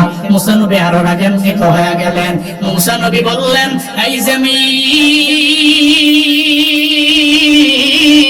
আমার আল্লাহ তুরে আমার তাবি বানায় দিয়েছি, ও জমিন তুই আরো ডাবায়া দে। জমিনের বলতে দেরি, এবার কারণ হাঁটু পর্যন্ত মাটির নিচে ডেবে গেল। এদিকে কারণের যত গুদাম আছে সব জমিনের মধ্যে আস্তে আস্তে ডাবতে লাগলো। এরপরে আস্তে আস্তে এতক্ষণ সেই কারণ হাসে, ডাবাই লাগবে আমারে, আস্তে ফিরা মুখটা বলি হয়ে গেছে। বুঝলেন নেই? প্রত্যেকটা জালেমের বিদায় নেওয়ার সময় যা হয়, কারণ এবার যখন হাঁটু পর্যন্ত ডেবে গেছে, এবার কারণ কয় হায় হায় আসলে ডেবেছিতেছি কি কামড়ে উঠতেছি কি, দৌড়ে কয় মুসা আর করতাম না, সরি। মুসা নবী আরো রাগান্বিত হয়ে গেছে। মুসা নবী আবার বলে জমিন রে তারে হাঁটু পর্যন্ত ডাবাইও না, এই জমিন তোরে আমার আল্লাহ আমার তাবে বানায়া দিছে, এরে তুই মাজা পর্যন্ত ডাবায়া দেয়। এরপরে তারে মাজা পর্যন্ত ডাবায়া দেওয়া হলো। এরপরে সে আস্তে আস্তে চোখের পানি ফালে ফালে মুসা নবীর দরবারে কাঁদে, এই আমার আল্লাহ তো কয় না রে, আমার মুসারে তুই ডাবাইতে চাইছিলা, এখন তোরে আমি ডাবাই দিলাম, জমিনের তাবে, জমিনের মুসা নবীর তাবে বানায়া দিলাম, পারবি না আমার নবীর সঙ্গে পারবি না। এবার আবার মুসা নবী জমিনের আবার বলল, ও জমিন তার মাজা পর্যন্ত গাড়াইলা ডাবাইলা, এই জমিন তারে আবারও বুক বরাবর তুমি গাড়াইয়া দাও। আবার যখন জমিনের আদেশ করা হলো, জমিন তারে বুক বরাবর পর্যন্ত জমিনের নিচে নিয়ে গেল। এরপরে আবার মুসা নবী বলে, এবার বুক পর্যন্ত ডাবাইলা, হবে না হবে না, যে কারণ ধন সম্পত্তি আমার আল্লাহরে ভয় লাগেছে রে, ধন দৌলতের মায়া কইরা আমার ভয় লাগেছে, আমি দোয়া করে তারে দুনি বানাইছিলাম, সে আমার ভয় লাগেছে, আবার আমার বিরুদ্ধে অপকর্মের একটা অজুহাত দিয়ে আমার অসম্মান করার জন্য আমার সামনে মহিলা নিয়ে আইছে, তারে আমার সার দেওয়া হবে না। আল্লাহ দ্বারা তো শেষ ধরা, আল্লাহ ধরে ধরে ধরে না, ধরলে কিন্তু আমার মাওলা ছেড়ে দেয় না। তখন এবার আবার যখন কান্না করতে লাগলো, কারণ সে বারবার বলতে লাগলো, মুসা রে আমারে বাঁচাও, মুসা রে আমারে বাঁচাও। মুসা নবী কয়, না না এখন আর সময় নাই, টাইম ইজ ওভার, অলরেডি এটা ওভার হয়ে গেছে, এখন আর তোমার হাতের মধ্যে সময় নাই, তোমারে বাঁচানোর মতো ক্ষমতা আমার হাতের মধ্যে নাই। আবার মাটিরে বলল, মাটি তারে তার একেবারে গলা পর্যন্ত মাটির নিচে ডাবায়া দাও, গলা পর্যন্ত মাটি ডাবায়া নিয়ে গেল। এরপরে মুসা নবী কয়, এই মাটি আমার কথা তুই শুনেছো, তারে শুধুমাত্র তার গলা বরাবর ডাবাইলেও হবে না, এই কারণে তার পুরা বডিটা মাটির নিচে ডাবায়া দাও। বলতে দেরি জমিনটা কারণ একবারে মাটির নিচে ডাবায়া নিয়ে গেল, বডিটা মাটির নিচে চলে গেল। শুধু তাই না, কারণের যত গুদামজাত যত স্বর্ণ অলংকার যা আছে সব মাটির নিচে ডেবে গেল। এই বান্দারা, হাদিসের মধ্যে স্পষ্ট এসেছে রে বাবা, এই যে কারণ ডাবতে লাগলো ডাবতে লাগলো ডাবতে লাগলো মাটির নিচে, তার যত স্বর্ণ অলংকার রৌপ্য সম্পদ আস্তে আস্তে যে ডাবতেছে ডাবতেছে, আজ জমিনের মধ্যে তার স্বর্ণগুলো রৌপ্যগুলো তার যত হীরা মণি মুক্তা আছে সম্পত্তি আছে সব শেষ হয়ে নিজেই ডাবতেছে, মাটির নিচে ডাবতেছে, কিয়ামত পর্যন্ত ডাবতেই থাকবে, বিন্দু মাত্র পরিমাণ থামবে না। চিল্লায়া বলো, এই খেলা কার? যেই কারণে এত সম্পদ সব মাটির নিচে। বুড়িচংয়ের মুসলমান আমায় বলেন না, আপনি যেদিন মারা যাবেন আপনার সম্পদ আপনার কবরে যাবে না, আপনার টাকা আপনার সঙ্গে যাবে না, আপনার বাড়ি আপনার সঙ্গে যাবে না, আপনার গাড়ি আপনার সঙ্গে যাবে না, আপনার সুন্দরী নারী আপনার সঙ্গে যাবে না বাপ। এজন্য আল্লাহ জারি যে দিলেন তা থেকে মাঝে মাঝে ব্যয় করা লাগবে। এই যে মসজিদের মাহফিল প্রতি বছর বছর এখানে মাহফিল হয়, এই মসজিদের 2 তলা কাজ রানিং চলতেছে রে বাবা। আপনার এলাকার মসজিদ মদিনাওয়ালা নবী জানায়া দিছে, মান বানা লিল্লাহি মাসজিদান বানাল্লাহু লাহু বাইতান ফিল জান্নাহ। যারা আল্লাহর জন্য আল্লাহর ঘর দুনিয়াতে বানায়, বেশি দিতে পারে না, অল্প দিয়া যেই বান্দা শরীর থাকে, আল্লাহ পাক জান্নাতে এই বান্দার জন্য এর চাইতে সুন্দর একটা বালাখানা বানায়া দিবে। চিল্লায়া পড়বেন কি সুবহানাল্লাহ। হ্যাঁ, আল্লাহ আপনার এর চাইতেও সুন্দর একটা বালাখানা বানায়া দিবে। কি আছে হুজুর, আমার রিজিক আল্লাহ দিছে, আল্লাহর দেওয়া রিজিক থেকে এই মসজিদের 2 তলা কাজের জন্য আমার এবিলিটি এত টাকা, আপনার এবিলিটি কত টাকা এটা আপনি জানেন, এতটুকু দিলে আপনি না খেয়ে মরতেন না।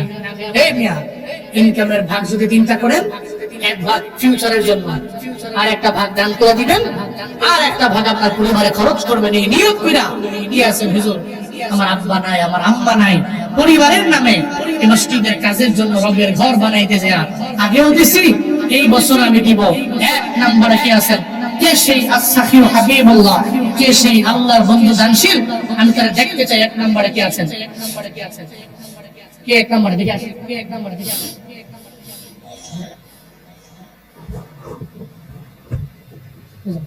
কি নাম? হ্যাঁ, ডক্টর মোবারক ভাই, ওই যে আসছিলেন, কথা বলে গেছেন, উনি নগদ 5,000 টাকা দিয়েছেন।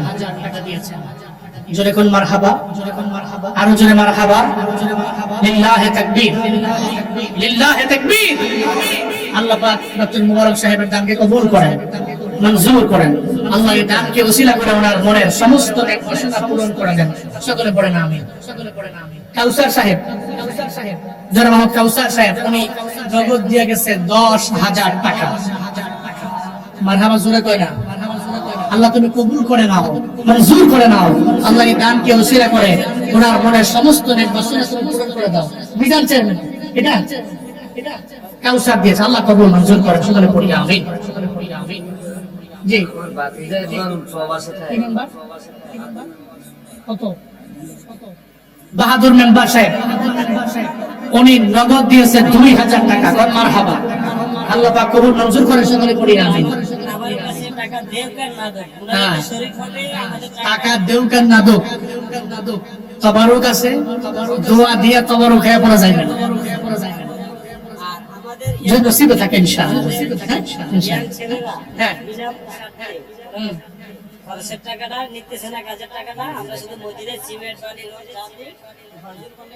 দায়িত্বে ওনারা কাস্টমার করে দিয়েছে, ওনার সাথে যে ব্যস্ত আছে ওরা করে বিল নেন আমাদের। মাশাআল্লাহ, এটা একটা তাকবীর দেওয়ার জন্য। লিল্লাহি তাকবীর, লিল্লাহি তাকবীর। ওনারা বিনা পারিশ্রমিকে, এই ইয়াংরা বিনা পারিশ্রমিকে এই মসজিদের উপরে কাজ না, ওই মাশাআল্লাহ উপরে কাজটা তারা বিনা পারিশ্রমিকে করে দিতেছে। মারহাবা কইতেন না? একজন একটু দোয়া করতেন না? আল্লাহ তুমি কবুল করে নাও, মঞ্জুর করে নাও। আল্লাহ এই মানুষগুলো বিনা পারিশ্রমিকে তোমার ঘর বানায় রে আল্লাহ। আল্লাহ তোমার ঘর বানায়, পরিশ্রমিক নেয় না, টাকা নেয় না। আল্লাহ হাসরের ময়দানে পারিশ্রমিক হিসেবে তুমি জান্নাত দিয়া দিও। চিল্লা পড়েন আমিন।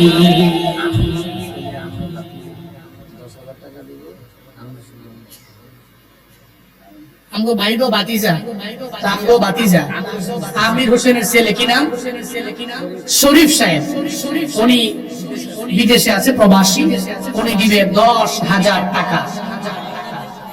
জোরে কয় না মারহাবা? আল্লাহ কবুল করেন, সকলে বলেন আমিন। আল্লাহ মঞ্জুর করেন, আল্লাহ এই দানকে ওসিলা করেন, আল্লাহ প্রবাসে ভালো রাখেন, রিজিকে বরকত দেন, রিজিকে বরকত দেন। জামশেদ এবং রুবেল ভাই, এই দুইজনে আব্বা আম্মা নাই, প্রবাসে যাচ্ছে। প্রবাসে গিয়ে থাকে, ছুটিতে আসছে, আবার যাবে। ওনারা গিয়েই মসজিদের টাইলসের জন্য দিবে 50,000 টাকা। জোরে কয় না মারহাবা? আচ্ছা, আপনারা কি ফেশনের লোকেরা কমনি না কম না? হ্যাঁ, ফেশনের লোকেরা কয়নি, কোন মারহাবা? আপনারা সামনের লোকেরা কইেন কোন সুবহানাল্লাহ, কোন আলহামদুলিল্লাহ, বলেন মাশাআল্লাহ। ও কম দেখা যায়, এবার সবাই মিলে কোন মাশাআল্লাহ। আল্লাহ কবুল করেন, আল্লাহ মঞ্জুর করেন। আল্লাহ এই দানকে ওসিলা করে ওনাদেরকে প্রবাসে ভালো রাখেন, সুস্থ রাখেন, আবার ডেস্টিনেশন পর্যন্ত আল্লাহ সহি সালামতে পৌঁছান।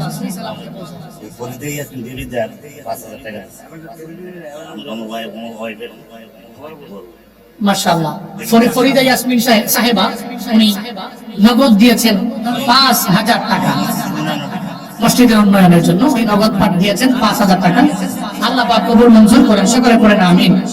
আল্লাহ এই বোনের দানকে কবুল করেন, আল্লাহ এই বোনের সমস্ত মনের নেক বাসনা পূরণ করে দেন, করে আমিন। আনোয়ার হোসেন দিয়েছে 20,000 টাকা। মারহাবা জোরে দেয় না? আল্লাহ তুমি কবুল করো, আল্লাহ মঞ্জুর করো, আল্লাহ এই দানকে ওসিলা করে মনের সমস্ত নেক বাসনা পূরণ করে দাও, করে আমিন। মনির হোসেন বিদেশে থাকে, খালা হাজির বাড়ির মনির হোসেন থাকে বিদেশে। কত? 10 ব্যাগ সিমেন্ট। কোন মারহাবা?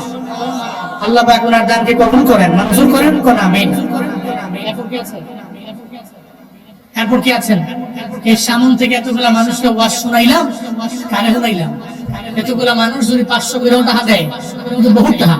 হ্যাঁ, সবাই দেওয়ান লাগতো না, কিছু লোক তো দেওয়ান লাগবে। এই যে হাত তুলছে নাকি একজন?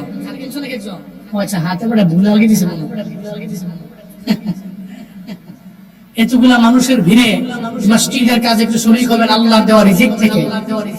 এতগুলা মানুষের ভিড়ে কি কিছু লোক পাবো না আমি? দিবেন তো, একটু পরে দিবেন আর কি। হুজুর ওটা খাড়াই লই পরে।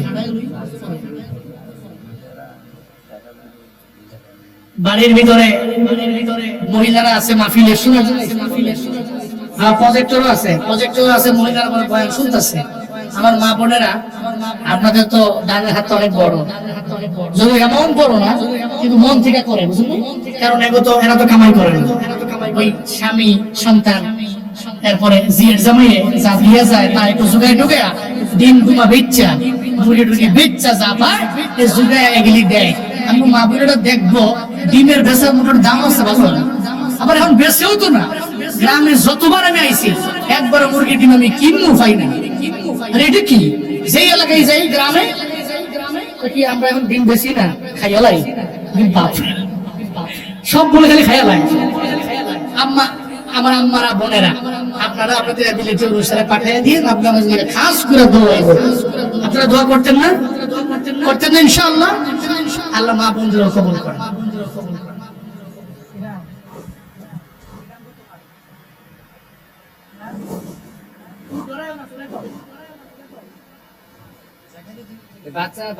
বাচ্চা কার? আমির হামজা। হামজার নগদ 500 টাকা নিয়ে আসছে। আল্লাহ হামজার দানকে কবুল করেন, মঞ্জুর করেন। আল্লাহ হামজার এই দানকে ওসিলা করে হামজার আব্বা আম্মা দাদা দাদি নানা নানি বংশধর যারা যেখানে এতিম হয়ে কবরে গেছে, আল্লাহ প্রত্যেকের কবরকে জান্নাত বানায় দেন। সকলে পড়েন আমিন।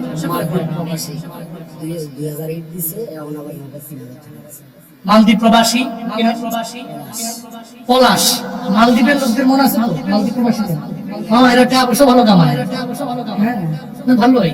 আমি এই যে মালদ্বীপ মালে গেছিলাম, এখানে আমরা 3 দিন ছিলাম।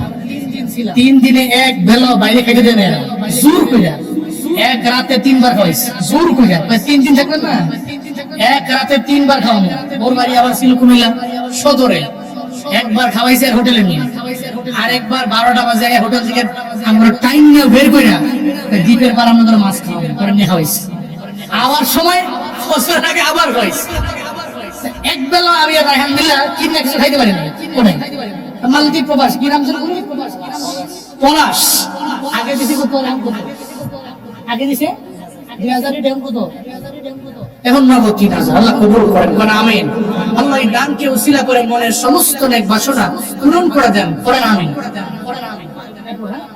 হ্যাঁ, কি ডেকোরেটর? হ্যাঁ, মাশাআল্লাহ, ডেকোরেটর সাহেব ফারুক ডেকোরেটর। উনি কত? 5 বস্তা সিমেন্ট। জোরে কোন মারহাবা। আল্লাহ তুমি কবুল করে নাও, মঞ্জুর করে নাও। আল্লাহ এই দানকে ওসিলা করে মনের সমস্ত নেক বাসনা পূরণ করো। জোরে কোন আমিন। এরপর কি আছেন? আব্দুল কাইয়ুম প্রবাসী, উনি দিয়েছে 4000 টাকা। করেন মারহাবা। আল্লাহ কবুল করুক, মঞ্জুর করুক। আল্লাহ এই দানকে ওসিলা করে মনের সমস্ত নেক বাসনা আপনি পূরণ করেন। সকলে পড়েন আমিন। হ্যাঁ, এরপর কি? এরপর কি আছেন? এরপর কি আছে? এই সামন থেকে লোক নাই কি? আমি মাডা হওয়া লাগবো তো কোন না কেরে?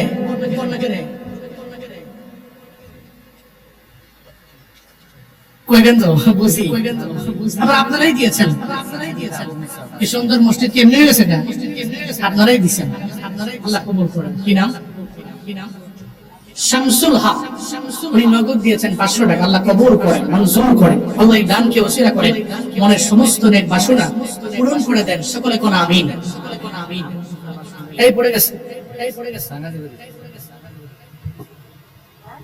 হ্যাঁ কি বাড়ি সাঙ্গাজি বাড়ি আবু আবু মুসা 500 টাকা আল্লাহ কবুল করেন, সকলে পড়েন আমিন। আল্লাহ এই দানকে উসনা করে মনের সমস্ত নেক বাসনা পূরণ করাবেন। আচ্ছা এরপরে তারপর কি আছে? না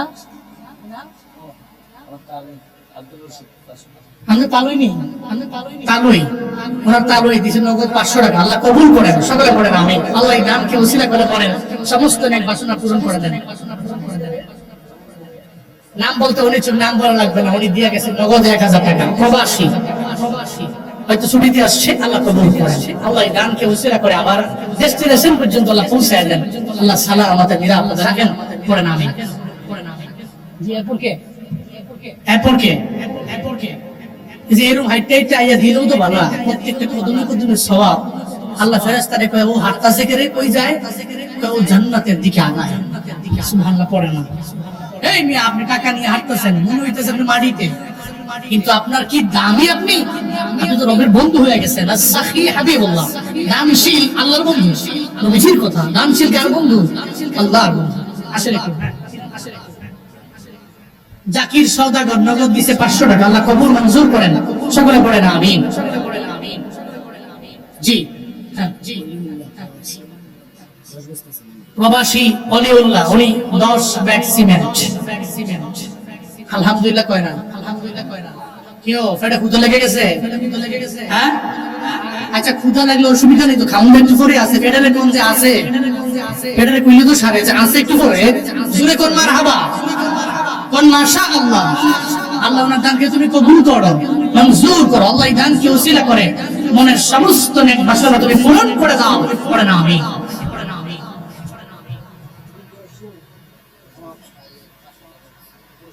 জসিম ভাই নগদ দিয়েছে 500 টাকা, আল্লাহ পাক কবুল করেন, সকলে করে আমিন। হ্যাঁ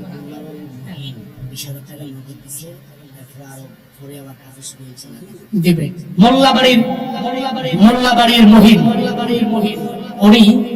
উনি এখন দিছে 20,000 টাকা, আগে দিছে 20,000 টাকা, আবার এখন কাজ ধরলে আবার অনেক কিছু টাকা দিবে। যদি কোন মারহাবা। আল্লাহ পাক মুহিম সাহেবের দানকে কবুল করেন, মঞ্জুর করেন। আল্লাহ এই মানুষগুলো কি আশা নিয়ে দান করে আমি জানি না, তোমার জানার বাকি নেই। আল্লাহ মানুষের মনের সমস্ত নেক বাসনাগুলো তুমি পূরণ করে দিও, কোন আমিন।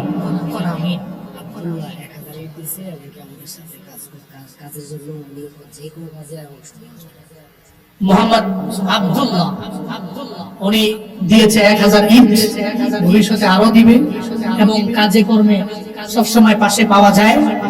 উনি দিয়েছে 1000 ইট। কল মারহাবা। আল্লাহ কবুল করুন, মঞ্জুর করুন। আল্লাহ এই দানকে উসিলা করে ওনার মনের সমস্ত নেক বাসনা পূরণ করে দিন, সকলে করে আমিন। আর কি আছেন? হ্যাঁ মোল্লাবাড়ি কাউসার সাহেব উনি 500 ইট। কল মারহাবা। আল্লাহ পাক কবুল করেন, মঞ্জুর করেন, সকলে পড়ি আমিন। আর কি আছেন? সামন থেকে কি 500 করে টাকা দেওয়ার মতো কেউ নাই? হ্যাঁ মহিলাদের কাছে গেছে, মা বোনদের কোনো দান এখনো পাই নাই, বলতেও পারি নাই। পশ্চিম সিংহের আম্মা জানরা করি আজকে সারার বেলা পিছাই গেল দেওয়া লাগবে। আল্লাহ কবুল করেন। والصلاة والسلام على سيد الأنبياء والمرسلين وعلى آله وأصحابه أجمعين يا أرحم الراحمين يا أرحم الراحمين يا أرحم الراحمين اللهم اجعلني صبورا واجعلني شكورا واجعلني في عيني صغيرا وفي أعين الناس كبيرا اللهم اجعلنا من المستجابين للدعوات رب ارحمهما كما ربياني صغيرا رب ارحمهما كما ربياني صغيرا ودير مليك গভীর রাত তোমার বান্দাগুলোর নিয়ে আমি হাত বাড়াইলাম হে আল্লাহ। আয় আল্লাহ, এই মানুষগুলোর মনে কি আশা, প্রাণে কি ব্যথা আমার জানা নাই। প্রত্যেকের মনের নেক বাসনাগুলো পূরণ করে দেন হে আল্লাহ। আয় আল্লাহ, এই মাহফিল আপনি কবুল করে নেন। আয় আল্লাহ, এই মাহফিল করতে যারা শ্রম দিল, টাকা দিল, পয়সা দিল, বুদ্ধি দিল, পরামর্শ দিল, আয় আল্লাহ প্রত্যেকের দান আপনি কবুল করে নেন হে আল্লাহ। আয় আল্লাহ, এই মসজিদটাকে কবুল করেন, দ্বীনের মারকাজ বানায় দেন আল্লাহ। আয় আল্লাহ, সম্পূর্ণ কাজগুলো সম্পূর্ণ করার মতো তৌফিক দান করে দেন আল্লাহ। আয় আল্লাহ, মসজিদের প্রত্যেকটা কমিটিকে আপনি দ্বীনের জন্য কবুল করে নেন হে আল্লাহ। ও দয়ার মালিক, আয় আল্লাহ, আমরা যারা বয়ান শুনছি, যারা করছি, আয় আল্লাহ প্রত্যেকের আমল করার তৌফিক দান করে দেন আল্লাহ। আমাদের রিজিকের মধ্যে বরকত দান করেন, হালাল ইনকাম করার তৌফিক দান করেন আল্লাহ।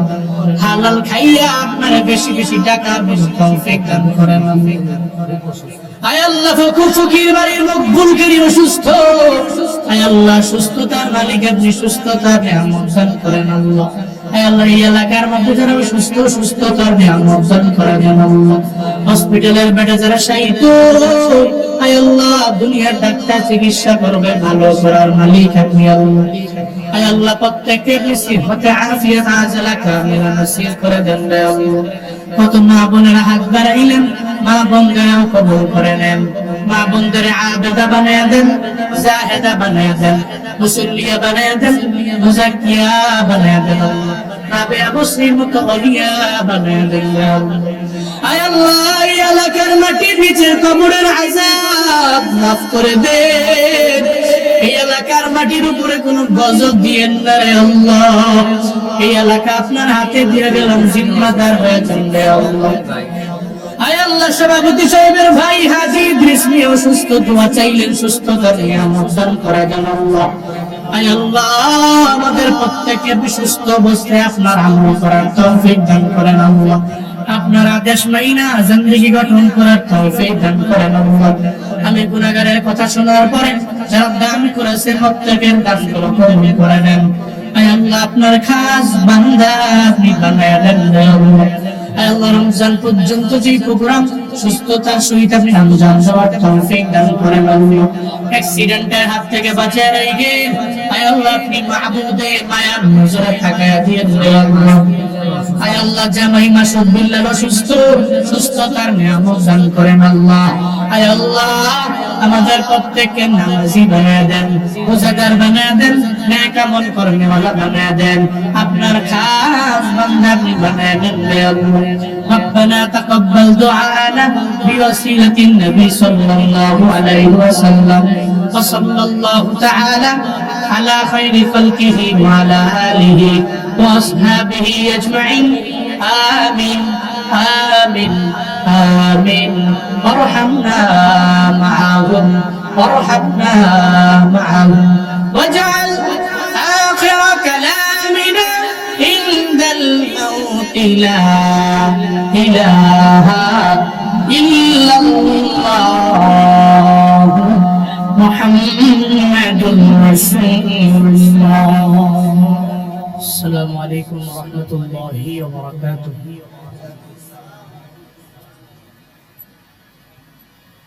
الحمد لله الحمد لله الذي خلق الإنسان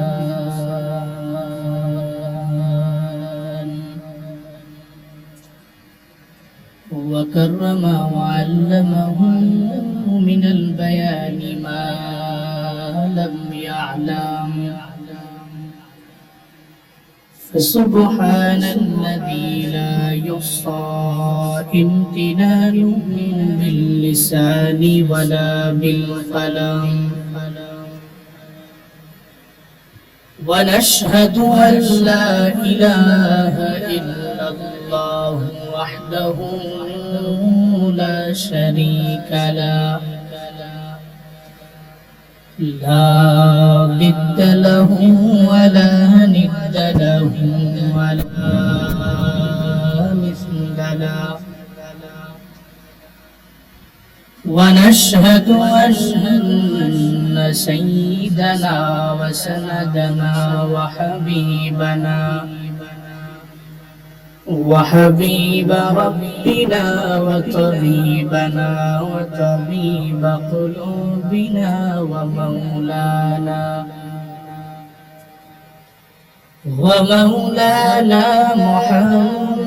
محمدا عبده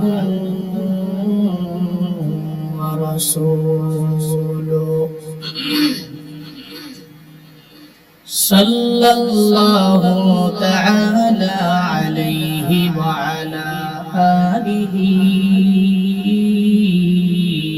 وأصحابه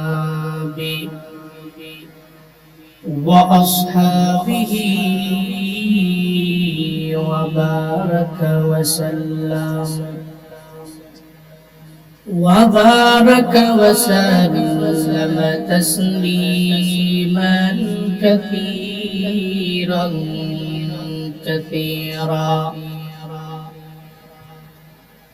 الذي أرسله الله تعالى بالحق بشيرا ونذيرا وداعيا إلى الله بإذنه وسراجا منيرا اللهم صل على محمد النبي الأمي وعلى آله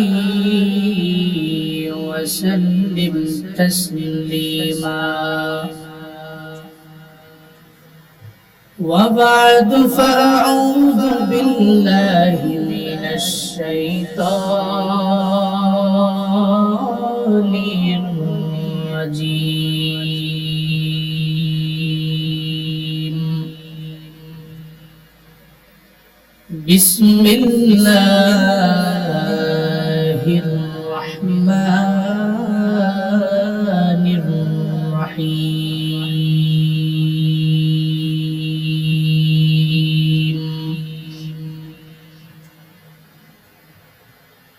هو الذي جعل لكم الأرض ذلولا فامشوا في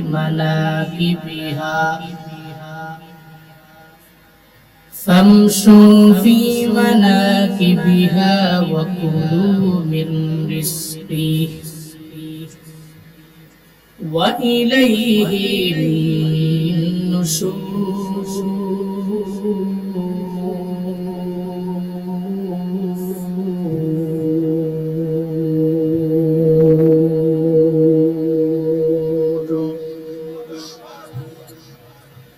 وقال النبي صلى الله عليه وآله وسلم لا يدخل الجنة جسد غذي بالحرام صدق الله مولانا العظيم وصدق رسوله النبي الأمي الكريم ونحن على ذلك لمن الشاهدين والشاكرين والذاكرين والحمد لله رب العالمين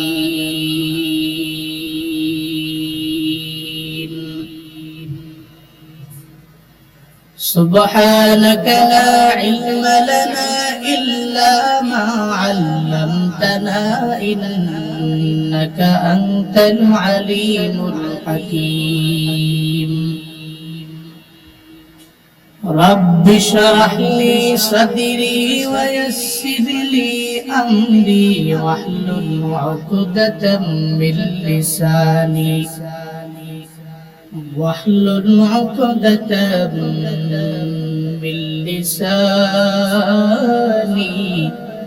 يفقهوا قولي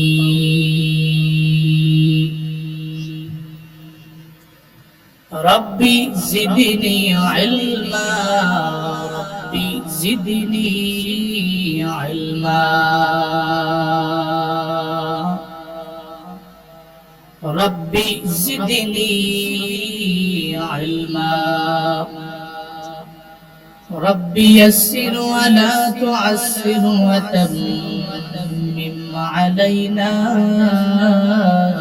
بالخير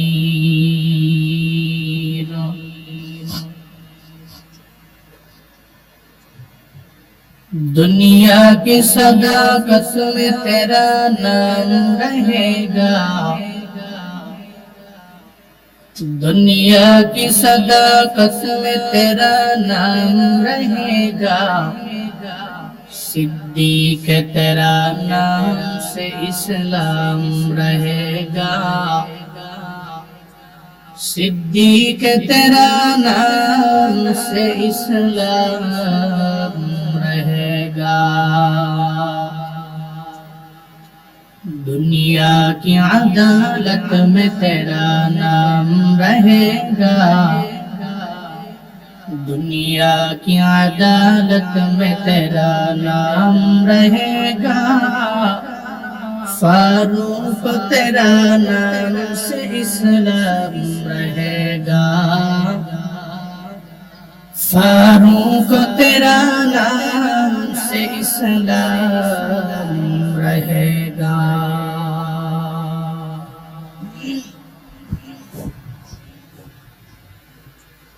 পশ্চিম সিংহ বাইতুল আমান জামে মসজিদের উদ্যোগে আয়োজিত 10ম বার্ষিক ওয়াজ ও দোয়ার মাহফিলের আজ 4 নভেম্বর 2025 মুতাবাররকি মজলিসের সম্মানিত সভাপতি বাইতুল আমান জামে মসজিদের সম্মানিত সভাপতি জনাব আলহাজ মোহাম্মদ ইউনুস মিয়া সাহিব আজকের মাহফিলে আমার আগে কোরআন এবং হাদিস থেকে দিক নির্দেশনামূলক বাণী আপনাদেরকে শুনিয়েছেন ইসলাহুল মুসলিমিনের সম্মানিত সভাপতি হামনাত ও কোরআন তিলাওয়াতে জাতীয় স্বর্ণ পদক প্রাপ্ত হযরত মাওলানা আলী আনসারী সাহিব হাফিজাহুল্লাহ তাআলা ওয়া রাআহ আজকে মাহফিলে কথা বলেছেন হযরত মাওলানা আলিউর রহমান সাঈদী সাহিব দামাত বরকাতুহুম হাফেজ মাওলানা আব্দুল করিম সাহিব হাফেজ কারি মোহাম্মদ আল আমিন আল হামিদি আজকের মাহফিলে সম্মানিত প্রধান অতিথি আলহাজ টিএম মিজানুর রহমান সাহিব বিশেষ অতিথি অ্যাডভোকেট মোহাম্মদ ইস্কান্দর আলী ভুইয়া মোহাম্মদ আনোয়ার হোসেন সহ আর অনেক অতিথিবৃন্দের নাম রয়েছে আমার আগে সুন্দর শর্ট টাইমে কথা বলেছেন আমাদের ডক্টর মোবারক হোসেন ভাই উনি আপনাদের খেদমত করার নিয়ত করতেছেন আপনাদের এলাকাবাসী খেদমত করার লক্ষ্যে অগ্রগামী হচ্ছেন যার দ্বারা এই সমাজের উপকার হবে যার দ্বারা এই সমাজের প্রত্যেকটা মানুষ নিরাপদে থাকবে এমন ব্যক্তিকে এই বুড়িচংয়ের এই অঞ্চলের নেতা হওয়ার তৌফিক আল্লাহ দান করেন এই নেতাদের কাছ থেকে লিডারদের কাছ থেকে মানুষ বাড়ি চায় না গাড়ি চায় না তারা চায় আমার যে নেতা হবে উনি দুর্নীতি মুক্ত হবে আমার যে নেতা হবে সে আমাকে আইসা আমার ঘরে 3 বেলা আমি কি দিয়া খাই না খাই ও আমার বাজার করে দিবে না চায়ও না অন্তত পক্ষে সবার মনে এটাই চিন্তা অন্তত পক্ষে আমার নেতা দুর্নীতি মুক্ত একটা নেতা হবে গরিব মানুষের কষ্টগুলো বুঝুক প্রত্যেকটি ইউনিয়ন আইডি কার্ডের কাছে গেলে নিবন্ধনের কাছে গেলে যাতে হ্যারাসমেন্টের শিকার না হতে হয় এই সমস্ত মানুষগুলো এটাই চায় এর চাইতে অনেক বেশি কিছু আপনারা চানও না, দরকার নেই, ঠিক কিনা? এই জন্য আমি দোয়া করি আমাদের আগামী দিনের নেতাগুলো এমন হোক যারা এই দেশে উলামায়ে কেরামদেরকে ভালোবাসবে, উলামায়ে কেরামদের ডানে বামে বসে আর কাউন্টার দিবে না। তারা যাতে করে প্রত্যেকটা ভালো কাজে অগ্রগামী হতে পারে। আল্লাহ এমন নেতা তুমি আমার দেশে দাও, সকলে বলে আমিন। প্রতি বছর এই মাহফিলে আমি আসি, তাই না? প্রায় কয় বছর? 3 বছর টানা এই মাহফিলে। এই জন্য সবারই চিনি, যারা আছে সবারই চিনি, ওনারাও আমার ভালোবাসে। এই ডেট জানি কই ছিল, পরে ফোন দিছি আমি, কাইটা পরে দিছি আবুল কাসেম ফোন দিছে, দেওয়ার লাগবে না যেমনিও। এই যে মাহফিল পান প্রতি বছর, আপনারা খুশি না বেজার? একটু একটু খুশি না বেশি খুশি? যারা আয়োজন করেছেন আল্লাহ প্রত্যেককে দুনিয়া এবং আখিরাত উভয় জগতে কল্যাণকামীদের অন্তর্ভুক্ত বানিয়ে দেন, সকলেই পড়েন আমিন। মাহফিলে আসলেন, বসলেন, কিছু দিয়ে নিয়ে আলোচনা শুনবেন। আমি বলবো, আপনারা শুনবেন। এই বলার এবং শোনার মতো তৌফিকটা কে দিচ্ছেন? আল্লাহ ছাড়া এই পৃথিবীতে দ্বিতীয় এমন কি আছে যে আমাদের তৌফিক দিতে পারে? আছে? খাবারের প্লেট নিয়ে সামনে বসে আছে, এখান থেকে এক লোকমা খাবার আমি আমার নিজ হাতে উঠে খাবো, এই যোগ্যতা আমার নাই তো? আছে? যদি পাওয়ার নিয়ে কোন আছে,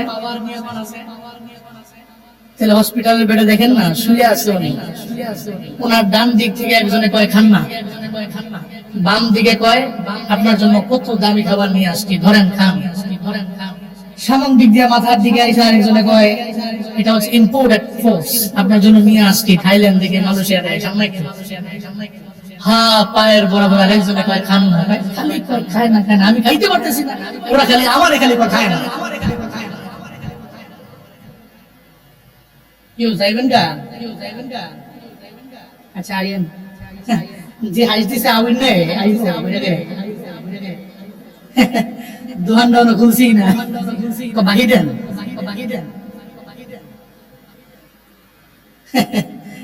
বসেন, মনে করছে হুজুর আছে যখন দুর্বল আছে মোটামুটি জামগা উঠছেন, বসেন। শুরুই করছি না, উঠে গেছে। আর একজন লোক করতে পারবেন না, আর একজন উঠলে এবারে ডাকছে না, একদম সভাপতি সাহেবের লোকে বোয়া ওই যে মাইকটা দিয়া ওরা বক্তব্য দিছে, এই মাইকটা দিয়ে এখন যারা এক কোন নাম লিখে লিখে জানবো, এবারে কইয়া পর যাবো, রাগ করছে? জোরে কোন মারহাবা, কোন মাশাআল্লাহ, করেন সুবহানাল্লাহ, আলহামদুলিল্লাহ, আল্লাহু আকবার। লেজে মাহফিল আইলেন, তৌফিকটা কে দিয়েছেন? আপনি খাইতে পারেন না, তো তৌফিক তো আল্লাহ দেয়। আমি আপনি হাঁটতে পারি না, এই যোগ্যতা আল্লাহ দিয়েছে। আমরা দৌড়াতে পারি না, এই যোগ্যতা আল্লাহ দিয়েছে, তৌফিক আল্লাহ দিয়েছে। যদি পৃথিবীতে আমরা যা করি আল্লাহকে ছাড়া আমরা কিছু করতে পারি? মাখলুক কিছুই করতে পারে না আল্লাহ ছাড়া, আল্লাহই সবকিছু করতে পারে মাখলুক ছাড়া। এটা অন্তরে ফিট করেন, আল্লাহর ছাড়া পারবেন? আছে দেখা দেখে আল্লাহ লাগবে না, পারবেন? কিন্তু আল্লাহকে আমরা ছাড়া পারে না। এই জন্য সুপ্রিম পাওয়ারের মালিক যিনি, ওই আল্লাহরে খুশি করি আমরা। সকলে চিল্লায় একবার করে পড়ি আলহামদুলিল্লাহ। আমার সাথে বলুন, রব্বানা লাকাল হামদ হামদান কাসীরান তাইয়িবান মুবারাকান ফি ইয়া রাব্বি লাকাল হামদু কামা ইয়ানবাগি লিজালালি ওয়াজহিকা وعظيم سلطانك لك الحمد بالقرآن لك الحمد بالإسلام لك الحمد بالإيمان সর্বময় ক্ষমতার অধিকারী রবের প্রশংসা করলাম আমরা, যে রবের প্রশংসায় লাভটা 5 বছর 10 বছরের নয়, যে রবের প্রশংসার লাভ প্রফিট 2 জগতে, একটা দুনিয়া আর একটা আখিরাত। এই দুনিয়ার মালিক যিনি, আখিরাতেও তো উনি আহকামুল হাকিমিন।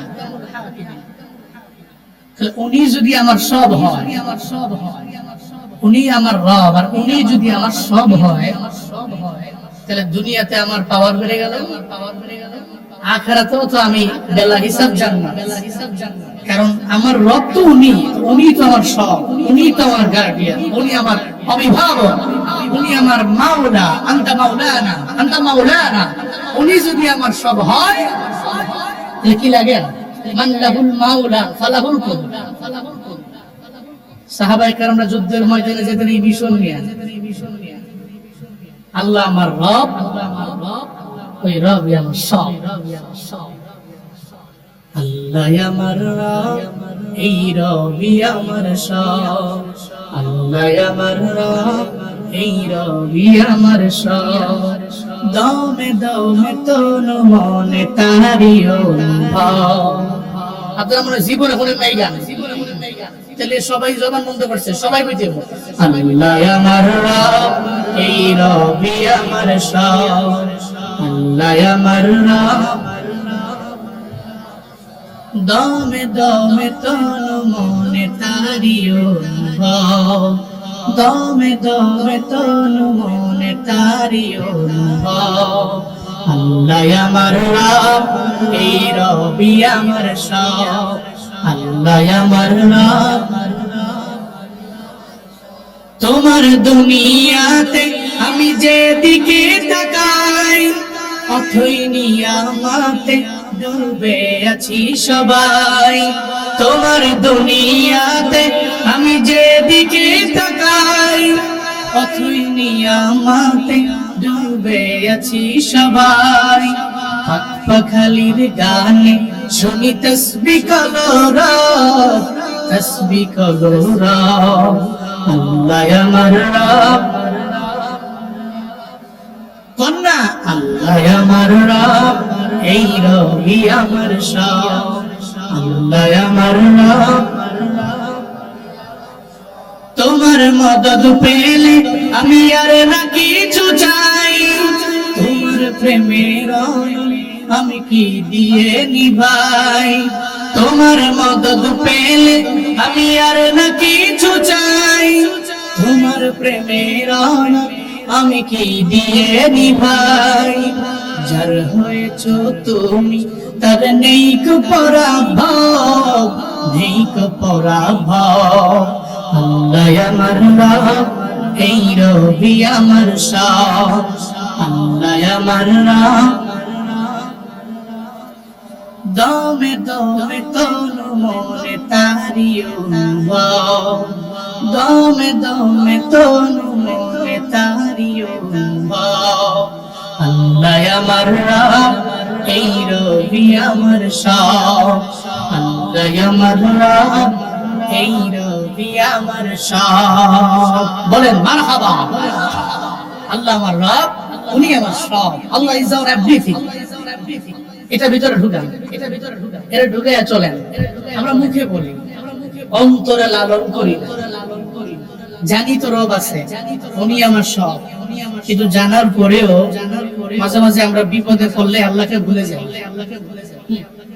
10 বছর 15 বছর হয়ে গেছে, সন্তান নেই, বেচারার মাথা নষ্ট হয়ে গেছে। আল্লাহরে কইতে কইতে এখন অসহ্য, এখন জামুকা মাজারে গিয়ে সিদ্ধ গেলাম, মাজারে যাচ্ছে আলম।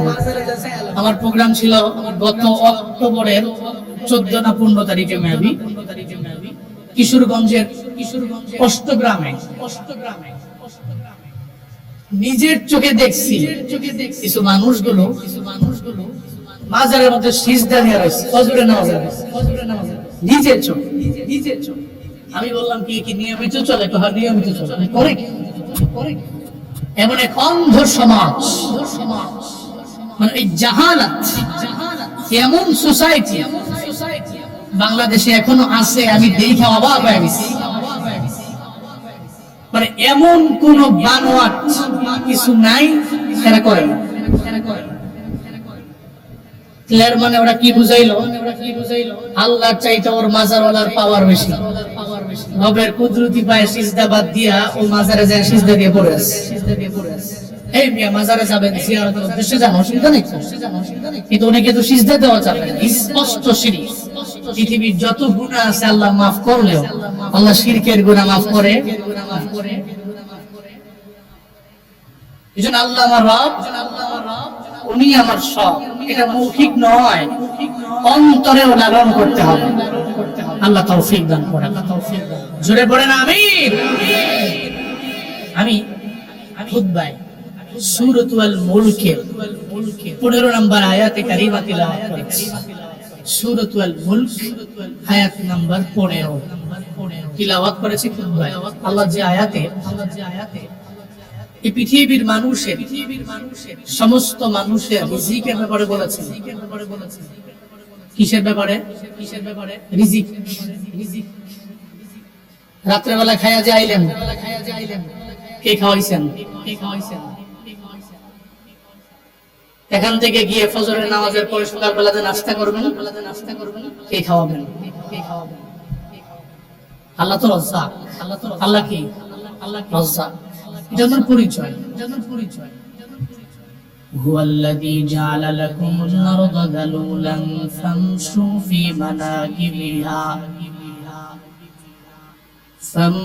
في مناكبها وكلوا من رزقه وإليه النشور